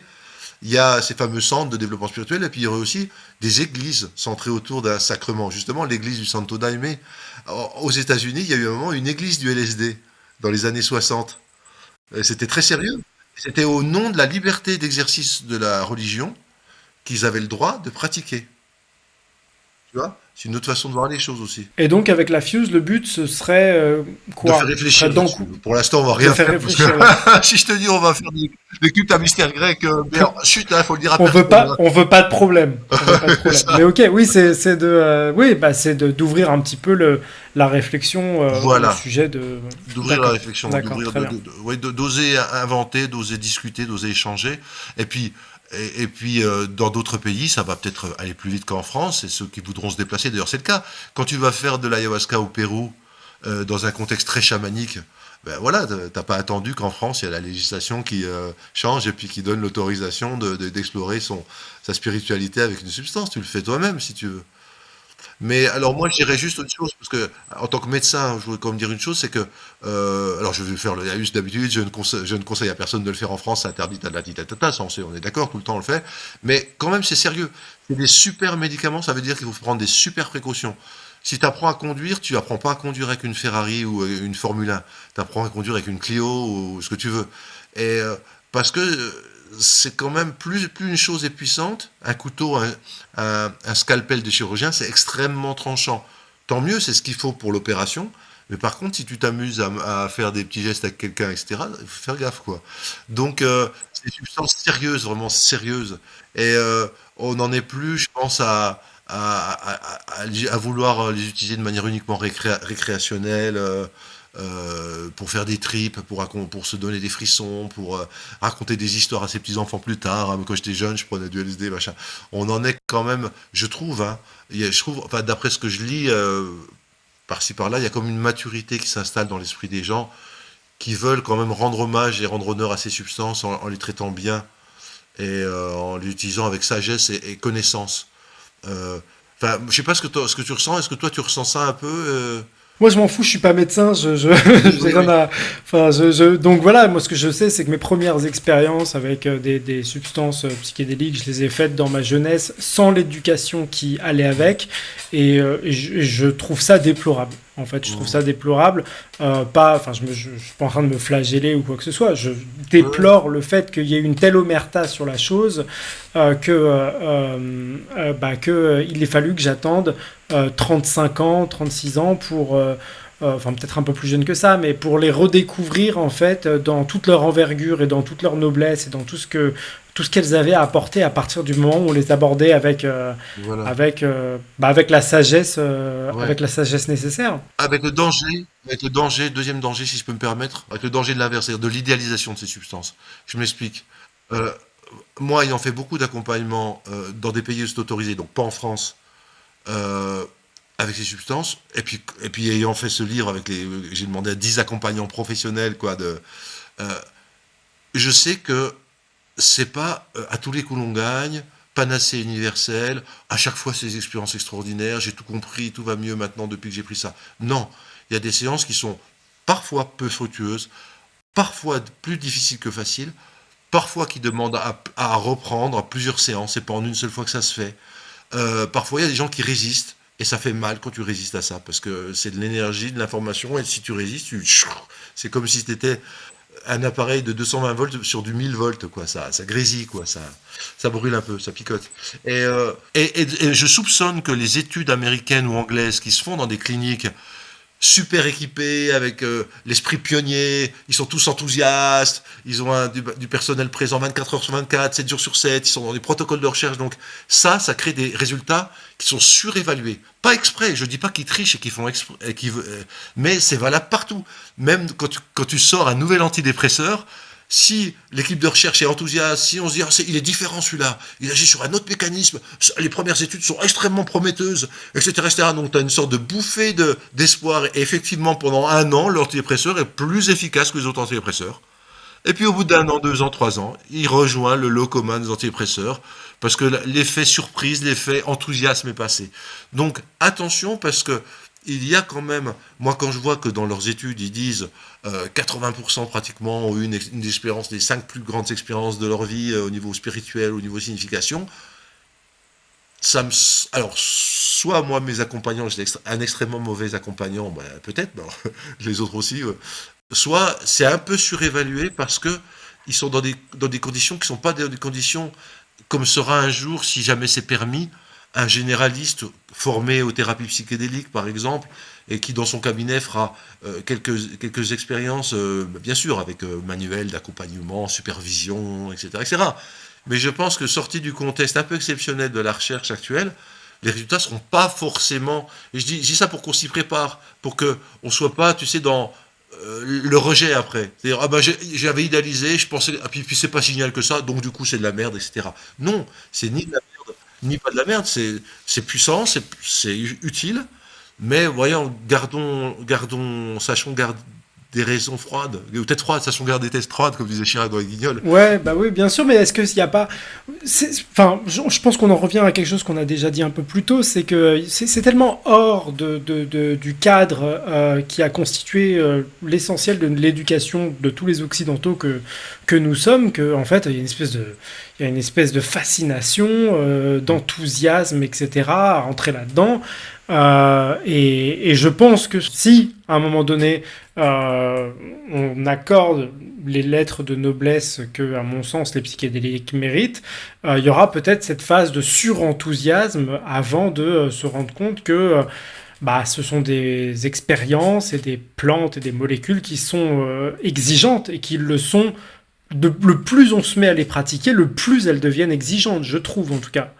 Alors, dans mes propres expériences, puisque j'ai été amené aussi à accompagner, dans un cadre légal évidemment, un certain nombre de personnes en tant que gardien de voyage, j'ai vu des extases, j'ai vu des gens qui parlaient effectivement d'une des 5 expériences les plus importantes de leur vie, mais c'est pas systématique. Et j'ai aussi vu des phases qui s'apparentait plus à un cauchemar en réalité, et qui colore même les personnes qui sont simplement là pour accompagner. C'est-à-dire que c'est vraiment quand il y a quelque chose comme ça, et souvent je trouve que ça relève du non-dit, c'est-à-dire que on peut être dans un groupe de personnes qui ont les meilleures intentions du monde, qui ne sont que lumière, qui sont que bonne intention, etc. Mais il suffit qu'il y ait un non-dit, il suffit qu'il y ait un point d'obscurité, il suffit qu'il y ait un mensonge, et en fait il peut prendre des proportions qui peuvent devenir glaçantes, je trouve, pour l'ensemble des personnes qui se trouvent dans un cercle, qu'ils soient participants ou qu'ils soient accompagnateurs d'ailleurs. C'est-à-dire que je trouve que y a une certaine porosité qui peut se faire entre les personnes qui voyagent et celles qui sont là pour assister, qui peuvent être amenées à ressentir des choses au travers des personnes qui voyagent.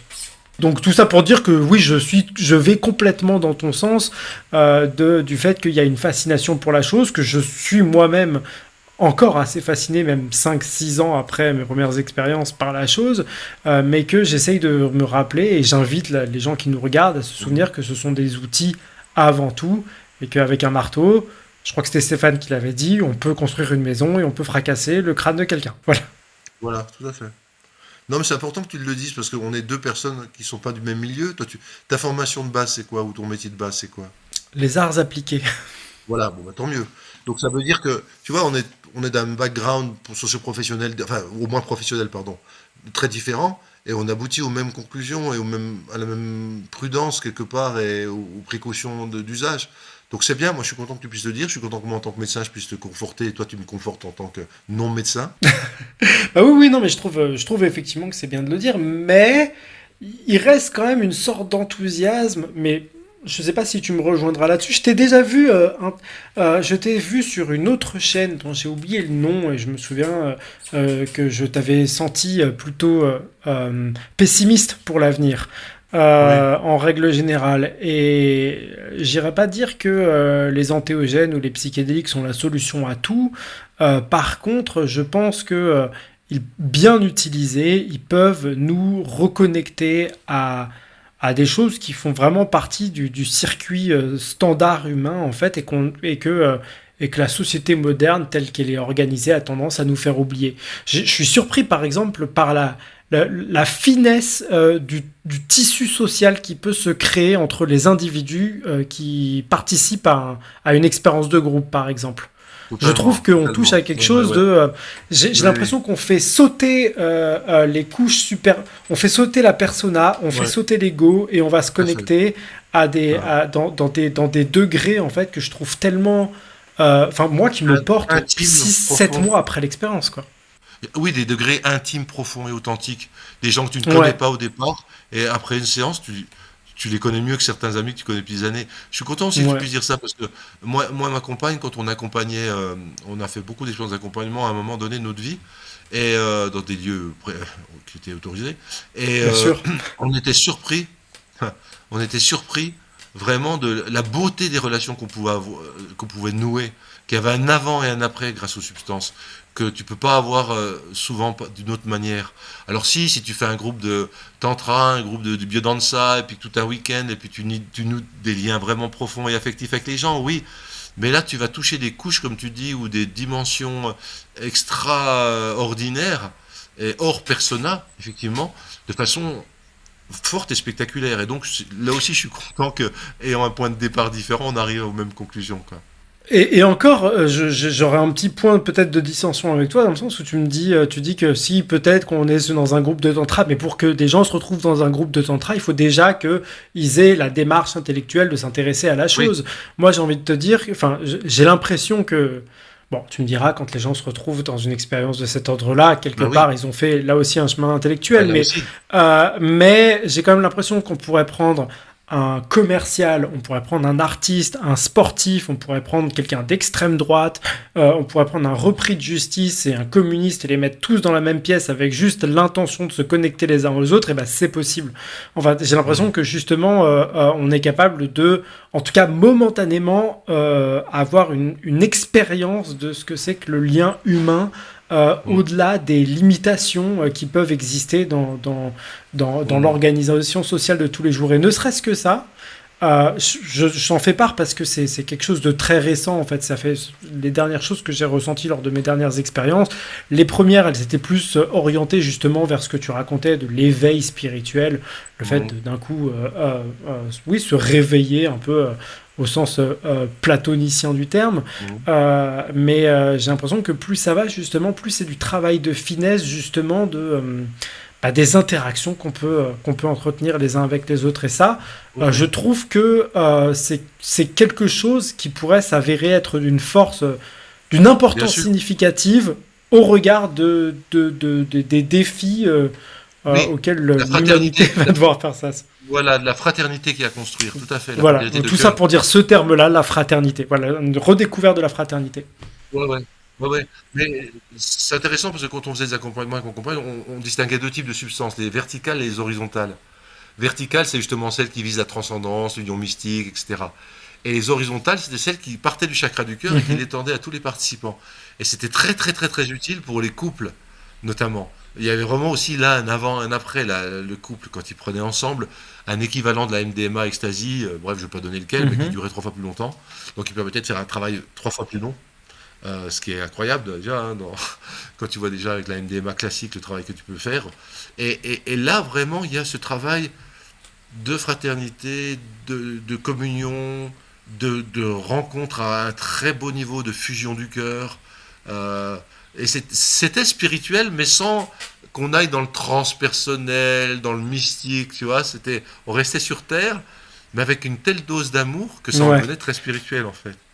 Et je sais pas si c'est de ça dont tu parles un peu, mais je sais que par exemple pour les couples, ou pour les amis, ou pour les gens qui ont un différent, ou les familles, thérapie familiale psychédélique, avec des LMA, pour les familles, ça peut être renouer les liens différemment, rejouer les drames transgénérationnels différemment,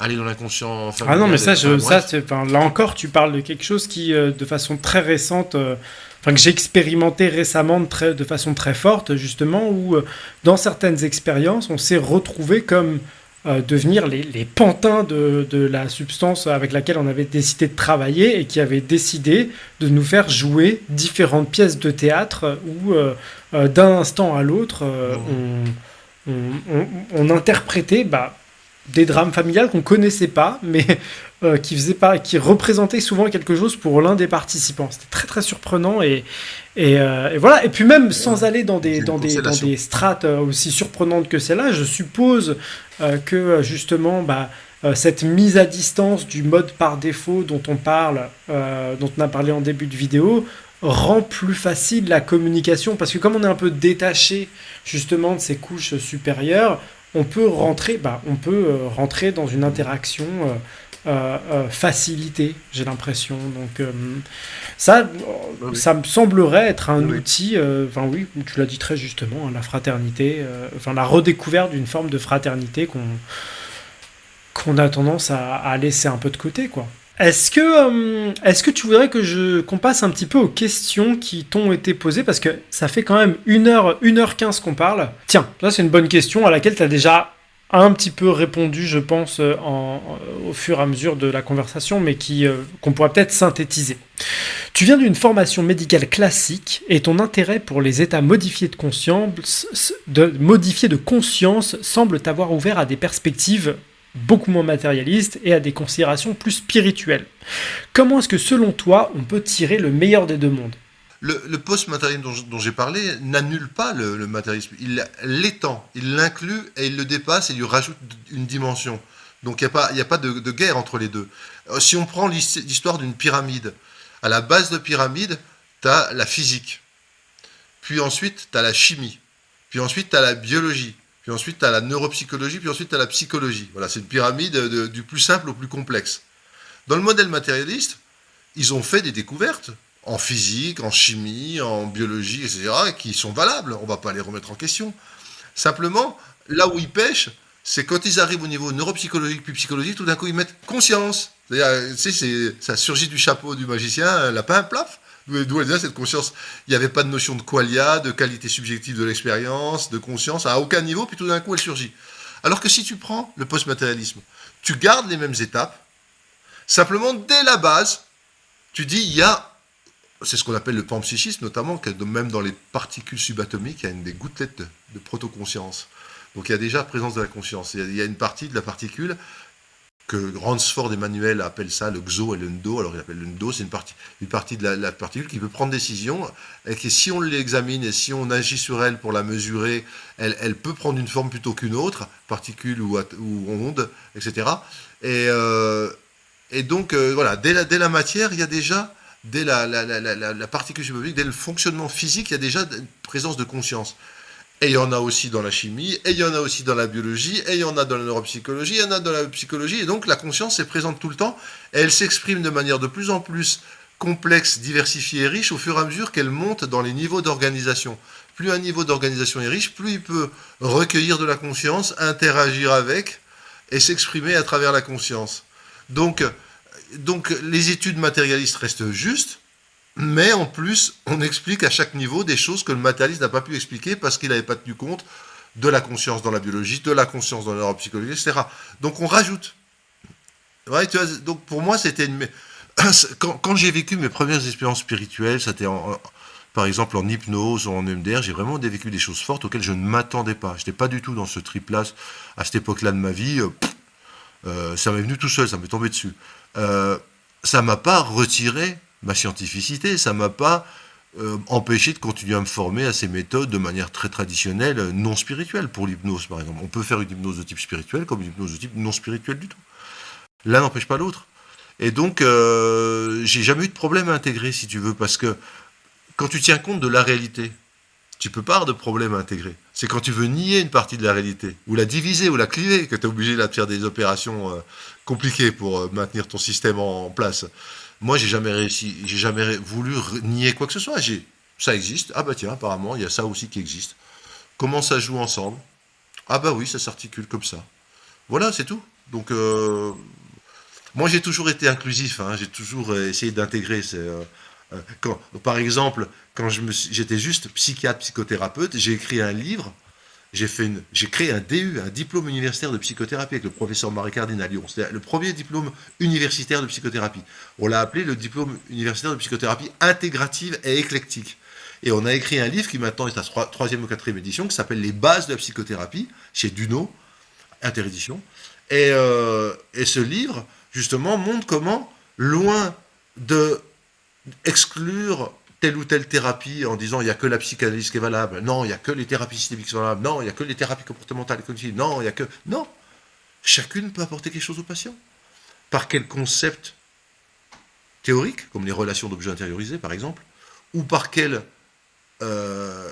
méthode pratique, comme la théorie de Lazarus par exemple, peut-on utiliser la richesse de chaque école au profit d'un même patient?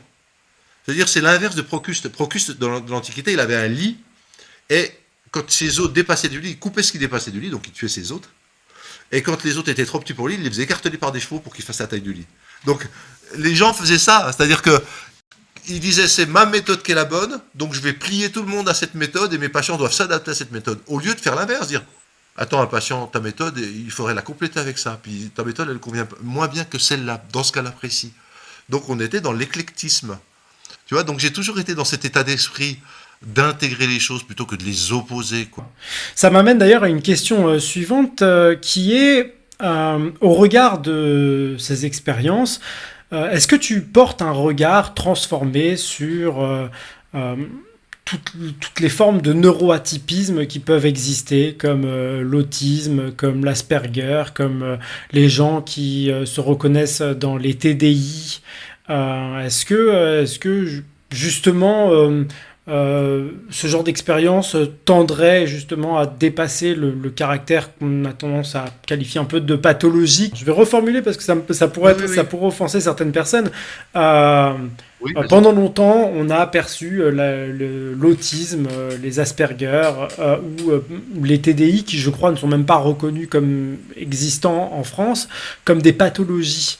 Et ma question, c'est est-ce que toi, dans cette double casquette à la fois de psychiatre et puis en même temps ce développement spirituel, est-ce que justement tu perçois quelque chose d'autre dans ces différentes formes d'exister sur le plan neurologique, quoi?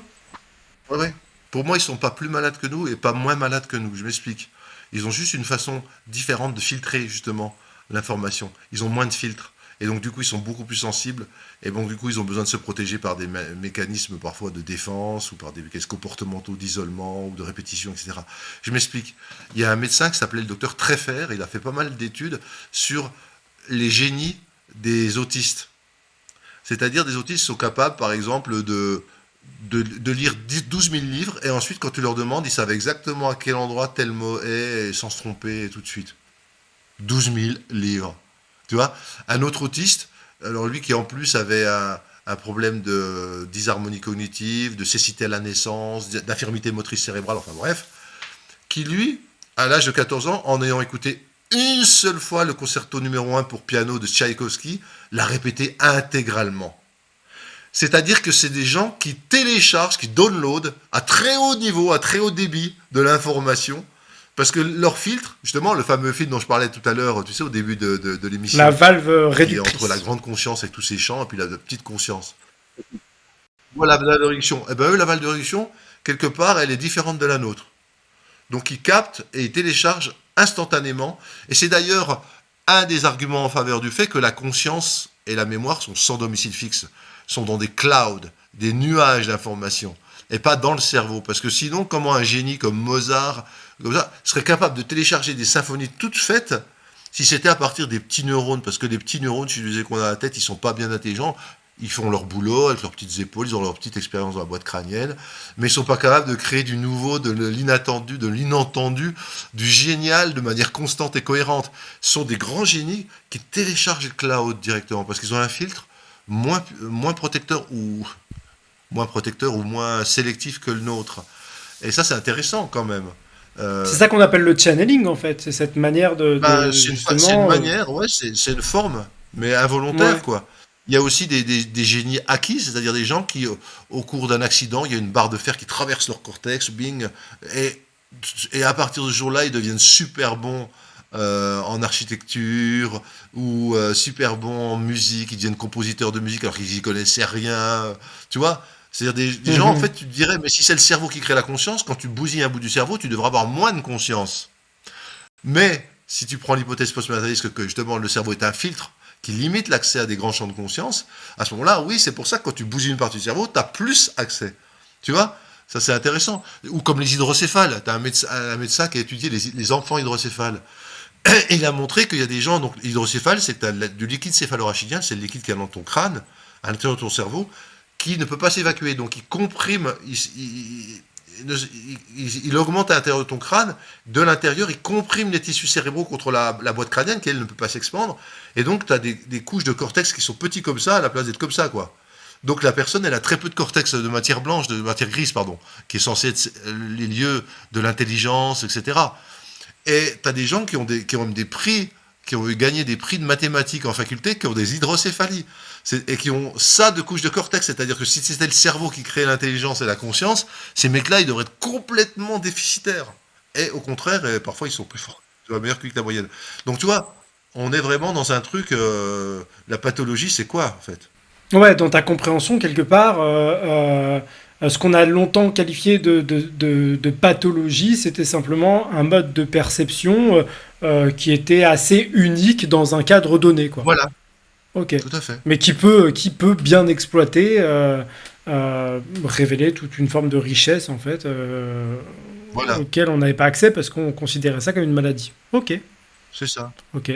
Bah écoute, merci beaucoup pour cette réponse. Je vais continuer avec Merci. les questions.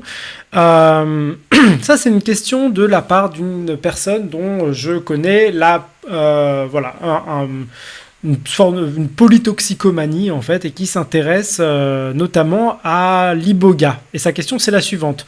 Au regard de son usage traditionnel, est-ce que, selon toi, on peut imaginer que l'iboga puisse rejoindre l'arsenal des médicaments visant à traiter l'addiction aux opiacés? Ah oui, bien sûr.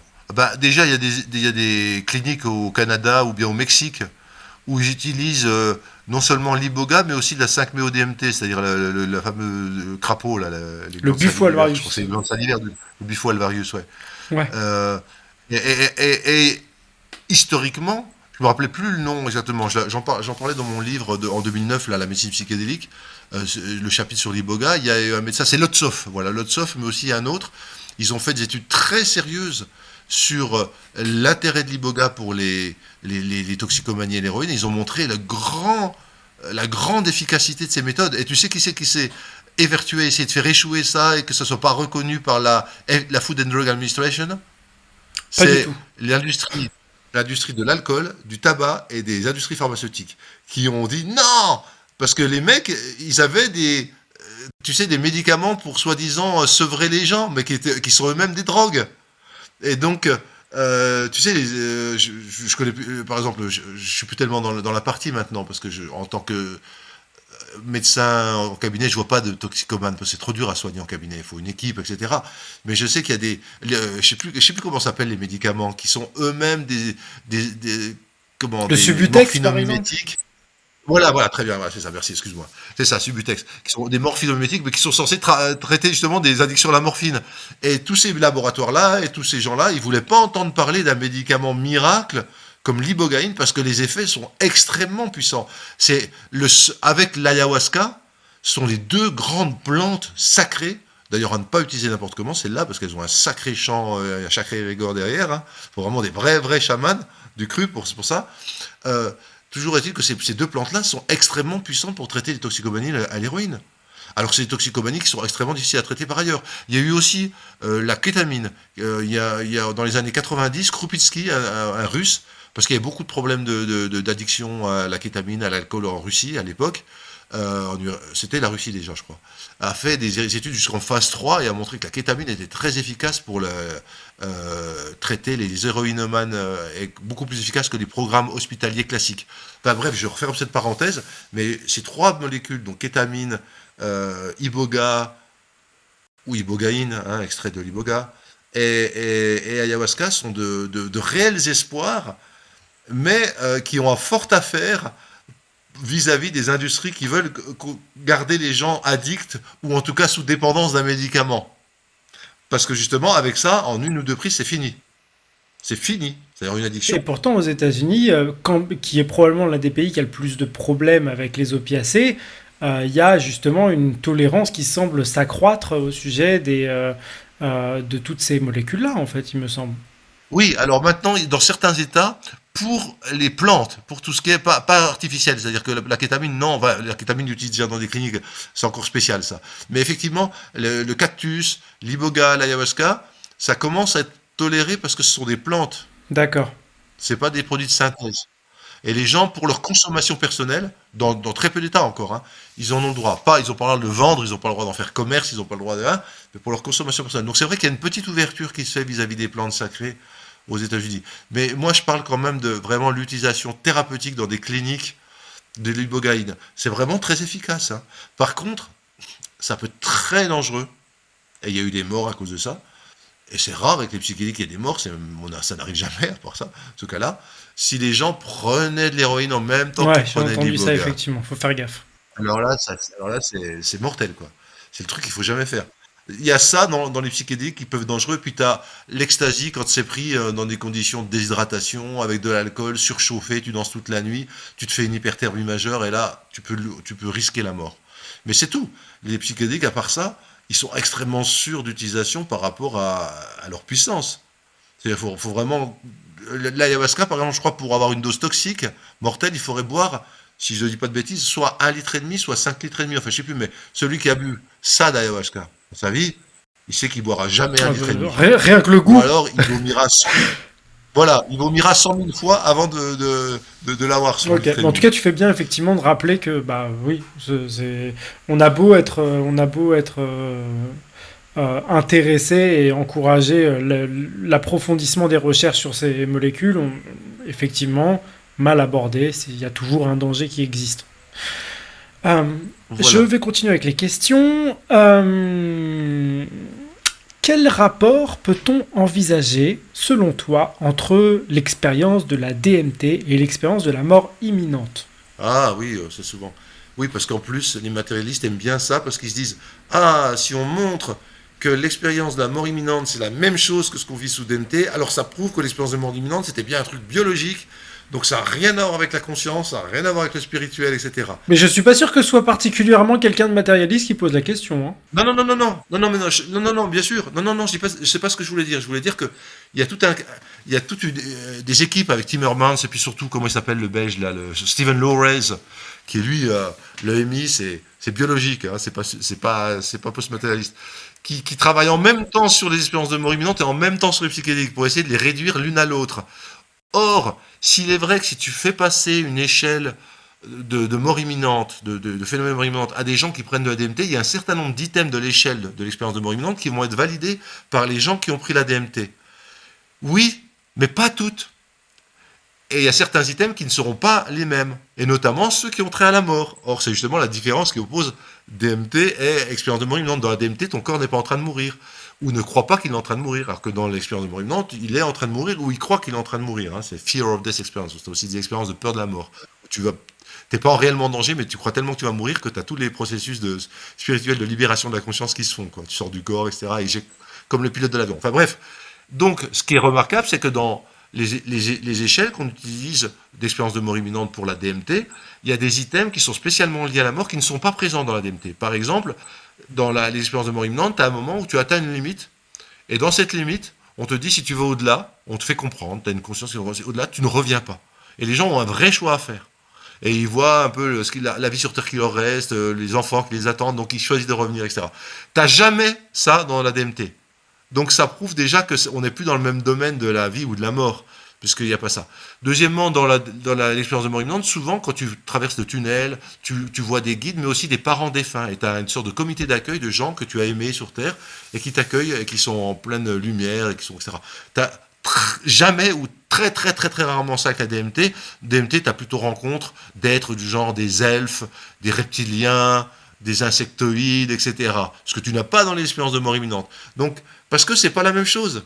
Avec la DMT, tu vas vraiment dans des dimensions autres qui ne sont pas liées à la mort, où il y a des êtres vivants, des entités autonomes ontologiquement qui existent et qui n'ont pas besoin de toi pour exister. Si tu t'en vas et que tu reviens un jour, elles y seront toujours, elles auront évolué et toi tu seras là, tu vois. Puis, mais qu'est-ce que tu fous là? Ben j'ai juste activé ma balise intergalactique avec la DMT, mais je vais bientôt revenir à la.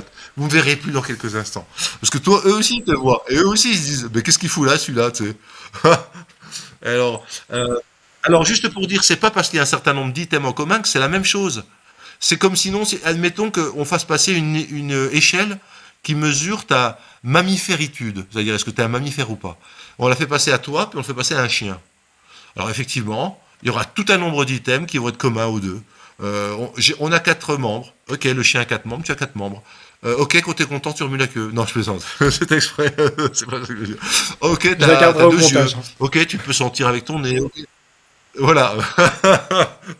Eh ben bref, donc alors ça veut dire que je suis un chien puisque j'ai plein d'items en commun avec un chien. Non, il y a des points de ressemblance, mais c'est pas tout à fait le même phénomène.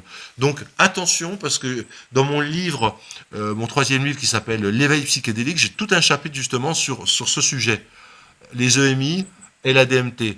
Pourquoi on cherche à nous faire croire que l'EMI en fait c'est juste de la DMT intracérébrale qui est relarguée, puis voilà on explique tout avec ça. Non non parce que c'est pas tout à fait les mêmes phénomènes. Les deux sont des états élargis de conscience, mais qui ne sont pas dans le même créneau. Voilà. Bon, du coup, ça va m'amener à la question suivante. Les entités que l'on peut rencontrer dans les expériences psychédéliques, d'ayahuasca, de DMT, de psilocybine, etc. Oui. Il y a beaucoup d'analyses, il y a beaucoup Oui. d'hypothèses qui sont émises à leur sujet. Est-ce que tu en as des hypothèses?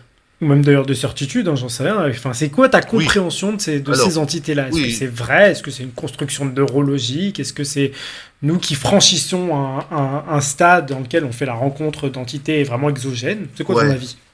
Bah, dans un certain nombre de cas, pardon, ces entités peuvent être des parties dissociées, clivées de ta personnalité que tu rencontres comme si c'était extérieur. Tu projettes et tu rencontres.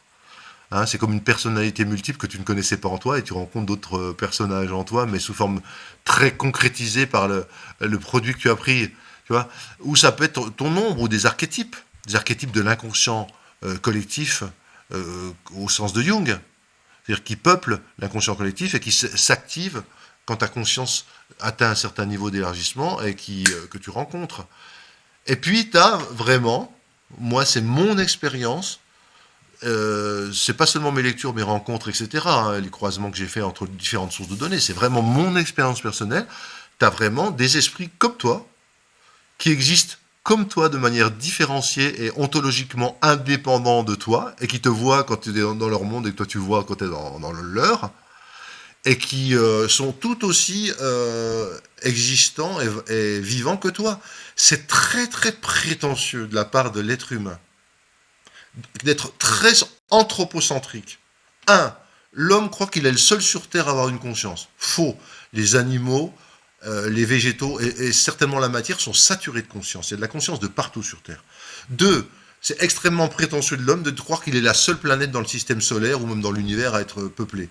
Il y a très très très peu de chances que ce soit le cas. Il y a beaucoup d'exoplanètes qui répondent aux mêmes contraintes caractéristiques biochimiques que la nôtre. Et il y a très probablement plus que l'inverse des civilisations bien avancées, plus avancées que sur nous. Imagine, on aurait 100 000 ans de plus, on ne serait pas entretués. Tu te rends compte l'avance technologique qu'on aurait par rapport à maintenant, 100 000 ans? Parce qu'en 10 ans, tu as déjà une progression, mais si on ne s'est pas entretué avant, on va être capable de voyager à la vitesse de la lumière, etc. Enfin bref. Donc il n'y a pas de raison, au contraire, il y a plus de raisons qu'il y ait d'autres exoplanètes porteuses de vie et qui portent la conscience. Ça, c'est pour les mondes visibles. Je parle de l'univers visible. Et il y a très peu de chances qu'il n'y ait que le monde visible. Il y a le monde de la matière noire, des trous noirs, enfin il y a plein de mondes où il n'y a pas de visibilité. Et il y a pourtant une forme de matière ou de vie en tout cas.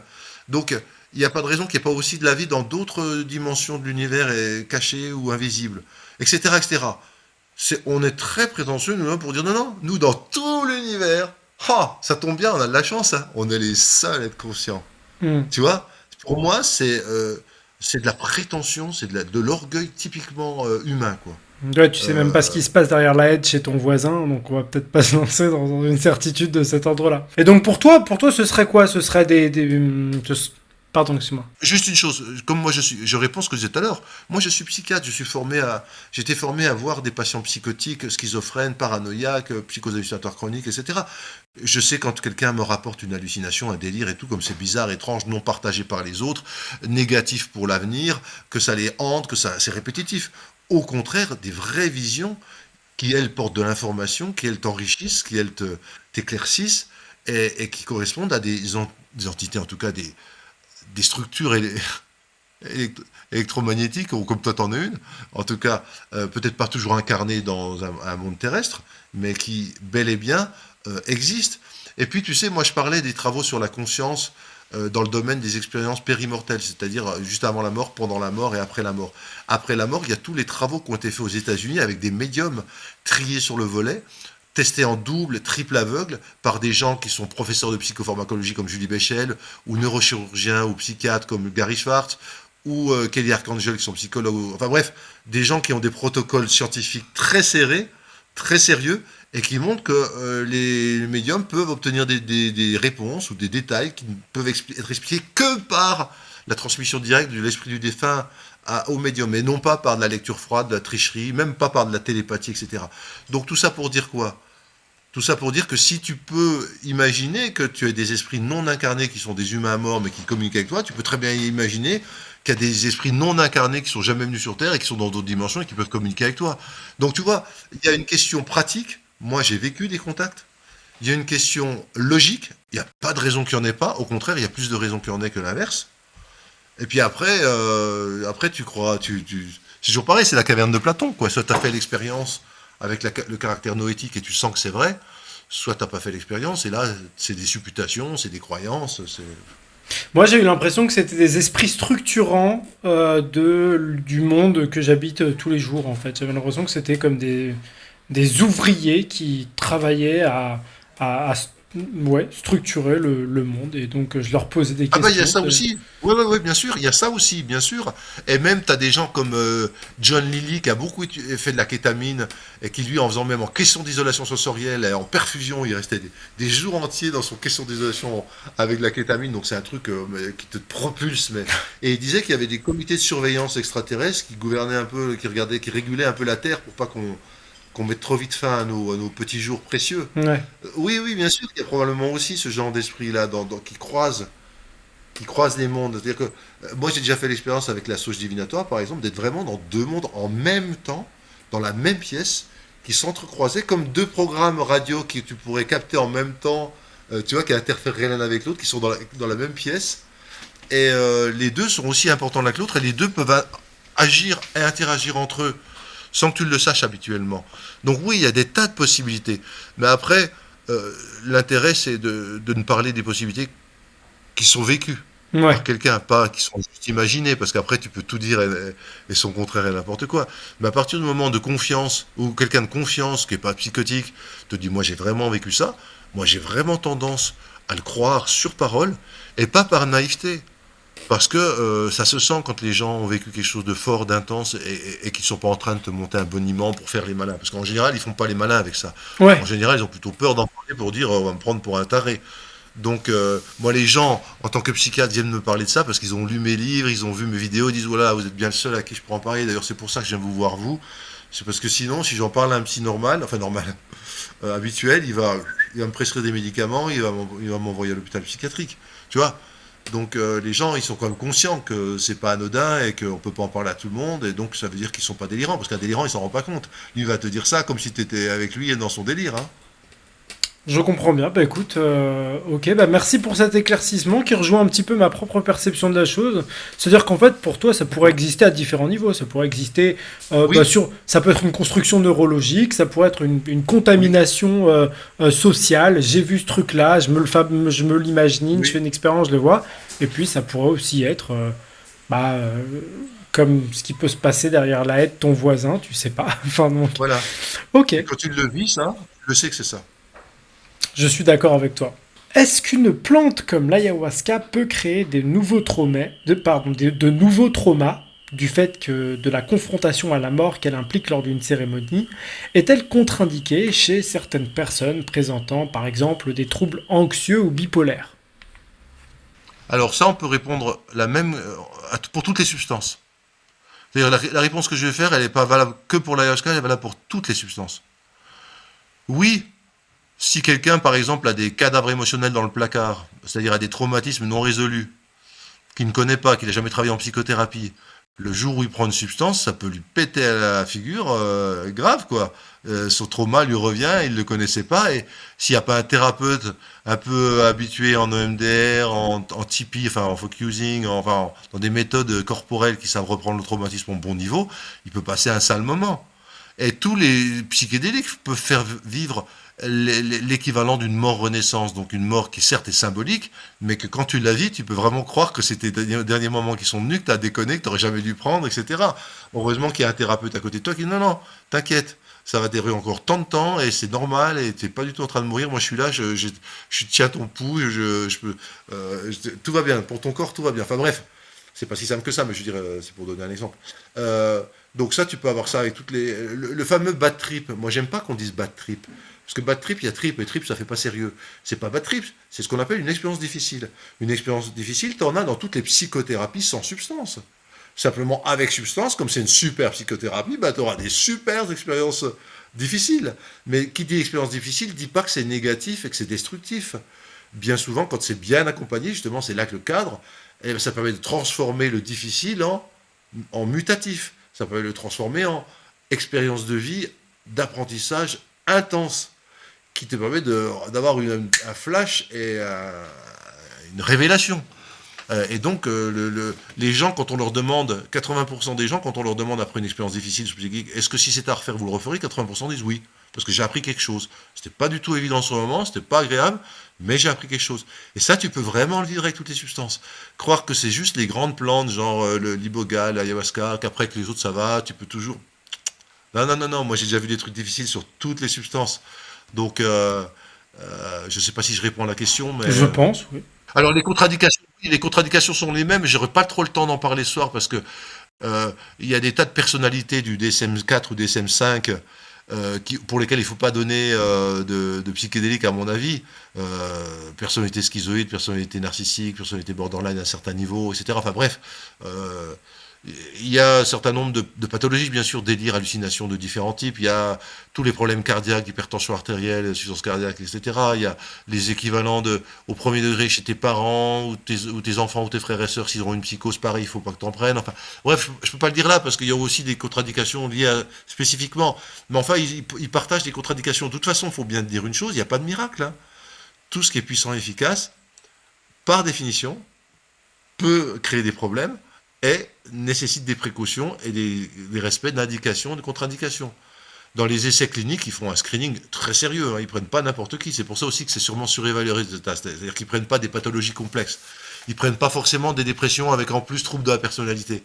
Or, quand tu travailles avec les gens, ben souvent ils ont plusieurs pathologies associées. Donc ils sont pas purs pour les protocoles de recherche. Donc c'est plus aussi facile que dans les protocoles de recherche. Bah écoute, je crois que j'ai fait le tour de mes questions, enfin des questions de la Bon, ben communauté, donc super. je te remercie beaucoup de ton temps et de ta générosité dans le fait d'étayer tout ce que tu as à nous dire. Donc, si j'ai bien compris, c'est la dernière fois que tu parles dans une interview, c'est ça? Ouais, ouais, je pense. Euh, pour plein de raisons. C'est encore en évolution, c'est personnel, mais il n'y a rien de grave, hein, je vous rassure, hein, je serai toujours vivant normalement dans un D'accord, an. j'espère. Mais non, non, c'est une question d'évolution, des intérêts, des goûts, passer à autre chose. Moi, je suis beaucoup trop intellectuel, je travaille beaucoup trop en lisant des livres et j'ai vraiment envie de consacrer mon temps à rien faire, à voir plus ma famille, etc. Enfin, il y a plein de petits trucs et le Covid a beaucoup joué là-dedans d'ailleurs, c'est marrant. Ouais.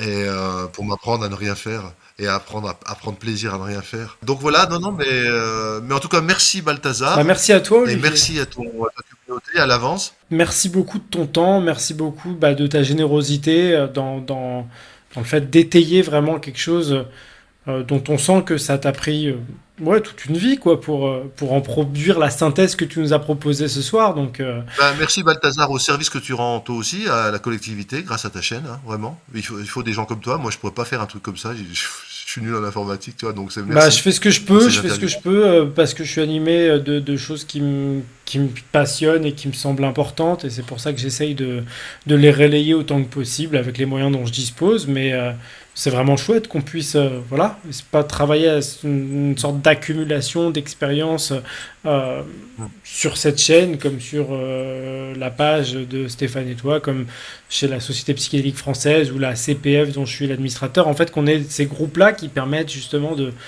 montrer que ouais, on peut avoir des expériences très très bizarres, mais on n'est pas tout seul en fait. Et si on n'est pas tout seul, ça veut dire qu'elles existent dans une certaine mesure. Et si elles existent, ça veut dire qu'on peut les exploiter. Et tu participes à ce travail-là. Donc, voilà, je vais pas passer 10 minutes à faire des congratulations, mais merci beaucoup.